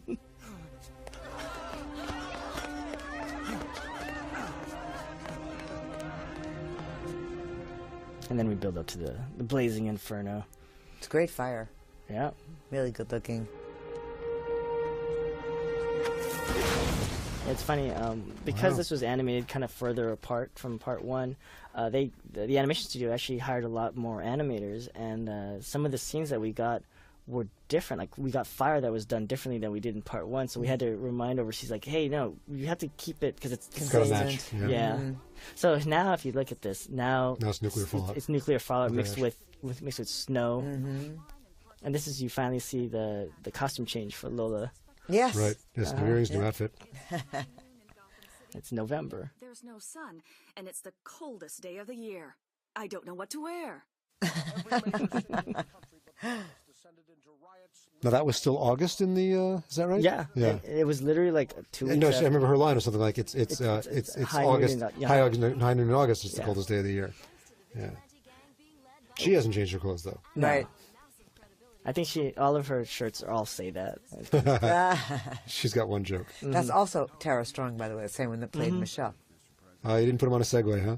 No. I mean, originally we were, but then we looked at it on the storyboard form, and we're like, this just looks too silly. I got it. We actually had him on. He's not in the American flag suit. Yeah, we actually had him in that, and we were like, okay, this is just too. Actually, I think in the books he's in like pajamas, and so he's in a bathrobe or something. But he wasn't in the American flag suit earlier, was he? No, I didn't even notice. We just played him as the president, straight. You know, he's kooky, but. I love the design of Wayne Manor, by the way. Oh yeah, the Gothic shots. It seems to always be framed by a full moon. Any time of day or night, it's always the full moon. What's funny, just to add to that, is that you always see it from the cliffside. Because there's always cliffs that go back. But the only bad thing though is that I needed to go later on when Alfred blows up the place. I needed to go to the front of Wayne Manor because I needed him to be something that's a little bit more recognizable. Out on the lawn. Yeah, and what's a little Easter egg there is that I used the background from Batman Year One. So the front of the house is Batman Year One, but the back is what we see most of the time, which is the Frank Miller. What he drew is that backside, which is all in silhouette. And we try to use there's actually a lot of backgrounds from Batman Year One that we redressed, just for production purposes that you can't tell, but it's nice. there. Right. Nice. Recycling, we like that. Talk about cast, please. This is Robin Atkin Downs, a remarkably so talented voice actor who he's kind of one of those guys that can do everything.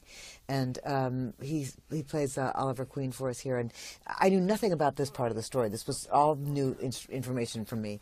And I think he did such a beautiful job. It's not an enormous role, but he makes so much of every moment of it.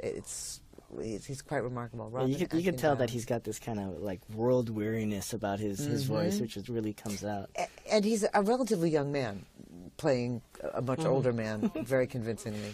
Actually, this is one of the scenes that Bruce Timm asked me to do, in a sense that we had done the end fight with Superman fighting Batman, and he wanted, and Bruce turned to me, he's like, well, if Batman punches Superman, won't his hand break? And I just thought, and I told him like, well, I just thought it was the armor, and so Bruce was like, no, we need to. Then show me the armor. So like an exoskeleton. We took this scene, which was already what you wrote, and we had him tweaking it, Right. I think I had the exo armor in there. Yeah. But it wasn't this elaborate. Exactly. That's great. So Bruce wanted. He's like, yeah. Bruce said, have Batman, lifting up something heavy. So of course I took that. I'm like, I know, I'll have him lift up the Batmobile, and a Batmobile, right. And I didn't want him to lift up the Bat Tank. And originally I wanted him to lift up the '60s Batmobile, the Adam West one. But the problem for me it wasn't big enough to show that it's heavy. Right. So what you'll see there is my little Easter egg. That's the '89 Tim Burton Batmobile that he lifts up. Nice. It's funny how many mustaches you have in this movie. Yes, a lot. The 80s. The 80s stash. Those were a little more 70s, as I recall, yeah. the 80s, those mustaches. 80s were pretty clean shaven. Yeah, that's my memory, right? I don't remember the 80s at all. You're far too young to remember the 80s. Just how weak we'll see when he finds my first surprise. Yeah, but how long you expect to last against him? Long enough. Boss, I'm trying to get the plan here. I mean... This is great. You gonna die tonight or what? Figure I will. So for this end fight sequence... Give me 1 second. Oh, go ahead. I wanted to address that very scene there. For it. We could have played that really sappily. Yes. And we opted not to because, when she asks him... Because this was her initial instinct, was the way she played it. And I was thinking, when I heard it in my head, when I was prepping the script, I thought, no, it's... Are you going to die tonight or what? Very, very emotional. Real I'm like, no, yeah. You know what?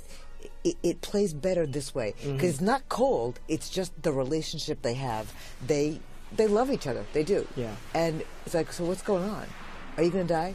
Yep. Figure I will. It's honest. It's straightforward, and it respects their relationship. I love that little moment. And a very important little clue about what's going to happen there. That in that slang that's established in part one. Every time this phrase "I figure" is used, it's sarcastic. Right. It's not. It's not the reality. It's lying right. about what it's the opposite of what they're saying. Nice. Wow, that's Nice. interesting. Okay, so let me talk about this end fight sequence. This fight sequence is... That's a new shot. Yeah. That she's in the exact pose that Batman's in part and one. And he's got this kind of huge grin on. Yeah, this is awesome. Yeah. So we ended up adding this line back. Isn't this a school night, young lady? Clark. And we're like, oh, we got to put that back in. So back to this fight sequence. This was bordered by Adam Van Wyck and Melchior Zweier, who did most of the fight stuff. But one of the things I wanted to do is, this had been done before in animated form, but in homages from like Brave and the Bold and different other animated stuff. So when it came to the actual fight sequence between Batman and Superman, I knew that I had to just do something entirely different than what's in the comic, to a degree, because all of those panels had been done before. So what I wanted to do is, I wanted weather to be a part of the fight.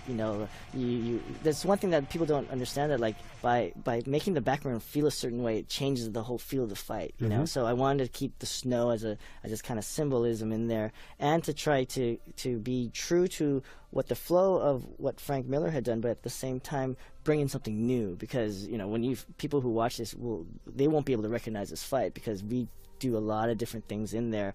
We still start off the fight with that sonic blast, but I like how we cross-cut to this little nice quiet moment. So that when that light is flickering, Superman's still off-screen being electrocuted. And this is our little hint that... and it's Alfred's cue. Yeah. Yep. That there's something wrong with Alfred. But I like how, even though he's going to blow up the house, he still puts it back up. Yes, I love that. So anyways, back to the fight. I wanted to keep it so that, Batman throws everything at Superman. And it's really just for him to just buy time. If you look at his wrist, when I think the timer goes off, it says like 8:40 something. We tried to match it almost exactly. So literally, if you were to start your timer that time to the point where he has his heart attack, it's about 7 minutes, and we're really, really close. We wanted to make it. My favorite thing is like in the movie Titanic, when they say that the ship's going to go down in an hour. It does. It goes down in an hour. So the same thing with this fight. Like literally, it is 8 minutes that from the time that he looks at his watch to the point where he's fighting till the point where he has. Yeah, it's his death. Appears disabled. Unknown if anyone's inside. Whose was that? That's Robin Atkinson's as well. Also, yep. Wow.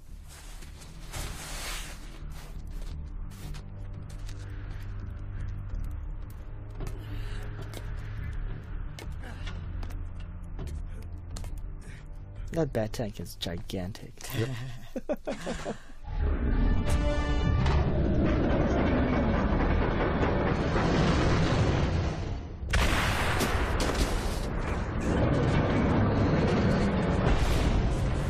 What I like about this fight sequence is that it's going to be a cross-cutting from Robin being chased by the military to, of course, Batman fighting Superman, and then to Ollie being chased by, right.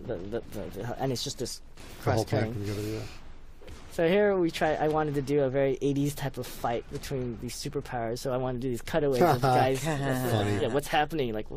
So here, guys are fighting, and in between there, you will see my... Look, there's the poster. There's my poster. Yeah. Nice. That's so great. It's such a quick shot. That's so great. Yes, it is. Nice. Nice. Because if you were to actually freeze frame, that's actually like a comic book fan's room. Right. And he's actually at a drawing desk. He's got like some... that was great, that statues in there. With the I-beam just now. Uh-huh. And one of the things I want to do in there with the poster is that, to me, the story behind that is that guy's still a fan of Superman. Like, even though Superman is, is an agent of the government, like he wouldn't even know, right? He's just a myth at this point, right? Because he's gone so into and so I kind of find it kind of it's nice that you have the Superman fighting Batman in the foreground, but in the background you have this kind of like idealized version of Superman in that poster. Right. So this is where he rips off. So this is now the actual lamppost that Joe Chill was. So Superman lands on him, and he's going to smash him here. And this is now Crime Alley. Wasn't the lamppost that he plugs into earlier the same lamppost? No, it's a different one. It's a different. Because thematically, I think in the book, the idea is the same one. He actually literally draws his strength from the lamppost, from that spot. The only I originally that's what I was planning, but here's the thing though: that lamppost bulb blows out. When he does the Sonic thing. Right. So we had to make that into a different location because I wanted that shot that I just mentioned where Superman is walking towards him and that lamppost is flashing because that's kind of post-traumatic syndrome, like it's flickering. And again, like I mentioned in an earlier commentary, I wanted to intercut his original flashback as a kid and then cross back and forth, but I just totally forgot. That's funny. But you'll see it when you watch it now. You'll see the shots are there. I just didn't have a chance to. Too much time had passed and it's got old. But this is great. I like the rooftop chase sequence. And Ollie's just a great character. Yeah. So great. Great design. Really good face. There was this fight is so much. Great. It's great, and of course, it's just a tremendous amount of voice work. And I wanted to mention earlier when we had that enormous scream from Superman, which goes on for really almost longer than any human voice can do, unless you're a professional opera singer and you really have that much voice control. So what we did was record a really intense scream from poor Mark Valley. Mark, so sweet. I had booked Mark for the ADR, and he showed up a week early to the recording studio. And fortunately, I was there doing a very short recording session. I said, you know what, I think we can make it happen today. I think we can make it work. He showed up on the wrong day. He just showed up a week early. And so we brought him in and said, let's go through it. So we did all the oof, oof, oof, fighting stuff, dialogue stuff, got that all done. And then we had to get that scream. And so we said, let's just save that to the very end. And by then he was tired, and it was probably 3 hours into working, and we recorded a really long scream, and then our engineer there was able to figure out a way to just take that scream and find a place where he could loop it that didn't warble and warp and sound like we had looped it, and so expanded it just a little enough to make it just go on for long enough for that scene. But it's an incredibly long scream. Don't worry, you'll survive. The kryptonite will work its way out of your lungs soon enough. I love this. Bruce, your heart. He still kicks him. Exactly. I just love that suddenly he's showing concern. It's like, here's your reward for that. We got him. Now, the one thing I like about that fight is that the whole time Superman's just telling him, like, don't let me do this. Let's go. Let's stop. But Bruce is like, nah, I'm gonna keep going. Well, that's obviously there's been the age-old discussion who would win in a fight. You hear it at every Comic-Con. Every Comic-Con. And I've always, until working on this, and obviously I read, this book in '86 when it came out, but all these years I've always thought to myself, well, obviously Superman's stronger and Superman would win. And getting my head into this story and writing this scene made me realize no, Maybe not. Batman would win because of the two of them. He's the one who would be willing to kill the other. Exactly. And Superman never would. Absolutely. That makes total sense to me. So that's the answer to that question. Very good. The age-old question. We'll be able to answer that every Comic-Con now. Also, chicken or egg? It was the egg. It's egg.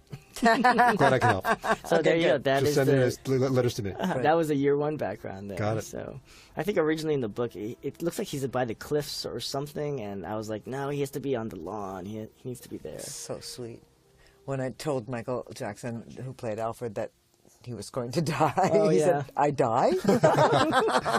No actor likes to hear that. It's a movie. It's not like we're bringing you back. Here's actually funny for this sequence. These are actually young versions of our Bruce Wayne. So what we did is we went back, and I had my character designer do what our version would look like.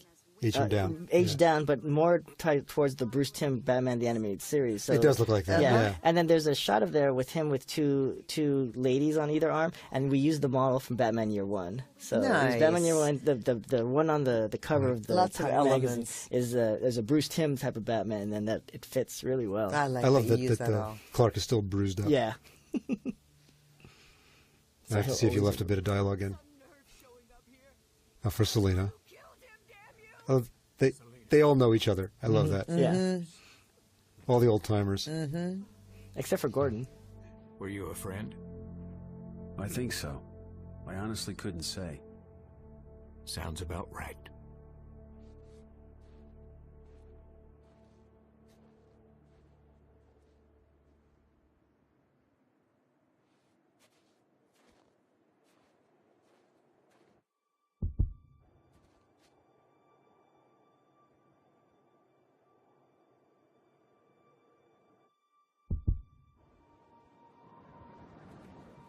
Oh, there's the shovel. Yeah, I think in the books the shovel is just leaning on the side of a tree.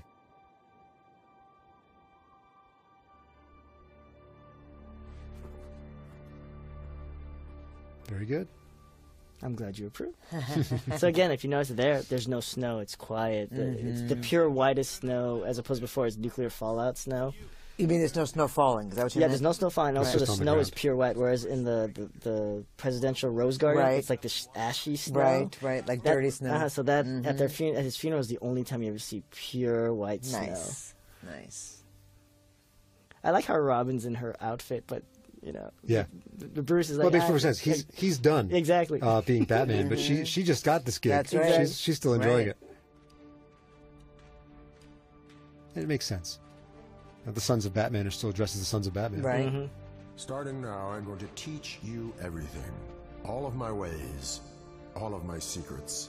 You're going to be my army operating in the shadows, keeping Gotham safe.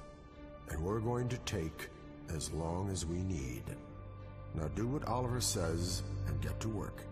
I think in the comic book it was just that one splash page, right? With it was just black and them all around Bruce Wayne as he's talking. I think that's how it was in the comic. It was just that, or was there any other panels? I can't remember.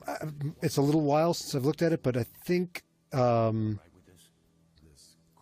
had him arrive. Like that was my addition. That Oliver is the one talking to them, and then Bruce arrives. I think Oliver is just sort of a member of the crowd. Gotcha. And it's a quick, Bruce is giving them instructions, and it's sort of a little version of that. I'm going to teach you everything in time speech. But yeah, it's just a panel or two. Okay, because we ended up I added this part where it's like they're rebuilding the Batcave like someplace else. So, interesting. Yeah, and there's a bat symbol.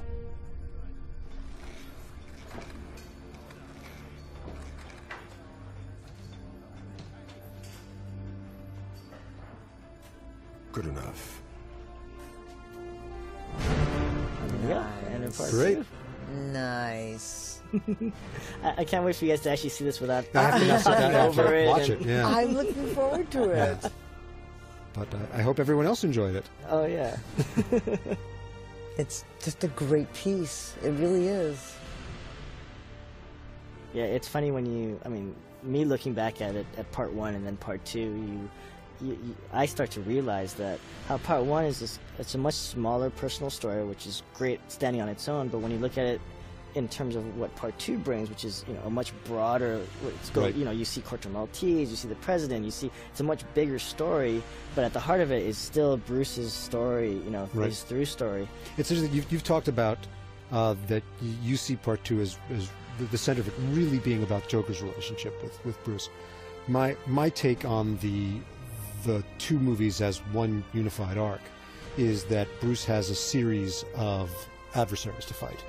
That he's got to deal with Two-Face, he's got to deal with the mutants, he's got to deal with Joker, he's got to deal with Superman, but ultimately the person he really has to deal with in the movie is himself. In this one, it's that scene with Oliver, who tells him, you've been doing it all wrong. But it's not just about, this particular fight today. You've been doing it wrong all along, and you need to become a different person to live in this new world. That Bruce has to overcome his own self-images to survive in this world, and that's the foe that he really has to defeat by the end. So that's the arc of the whole thing for me, is Bruce's growth as an individual. Nice. And the music on this, we didn't even talk anything about the music. How about Chris Drake? What a great beautiful job you did, Chris. Gorgeous. If you notice, when you look at the storyboard list, a lot of those guys were like directors from past. Because when I got this gig, one of the first thing I did was call around town and ask for favors. And I'm like, hey, I know you're directing on this one thing, but you owe me. So I got. So we've all called in favors. Exactly. On this. Well, for me, it's like the and I didn't even get to do the gig. I needed a favor from my current contractually exclusive So this movie employers. was made from favors. That's right. That's right. Just looking at the credits for me is kind of like a reunion of people that I've worked with over the years. Both the voice actors and the artists. But you know what? All I think people. everybody who worked on it can be proud of it. Every time I watch it, and I've seen it now, this part anyhow, 3-4 times all the way through, fully mixed, and every time I see new things, I get more of a feeling of the whole history of it, and I think everybody can be proud of their work on it. It's one of those great projects where everybody brought their A game, everybody added to it. So many people who worked on it, I'm sure, had their own experiences and memories of the book and how we were impacted by it, because it was so important to so many of us. Okay, this is Jay Oliva. I hope you guys enjoyed the film. I'm the director of parts 1 and 2, and I had a blast making this. And this is Bob Goodman. I wrote the scripts for part 1 and 2, and I hope you enjoyed the movie. And this is Andrea Romano. I'm the voice director, and I really like these movies, so I hope you did too.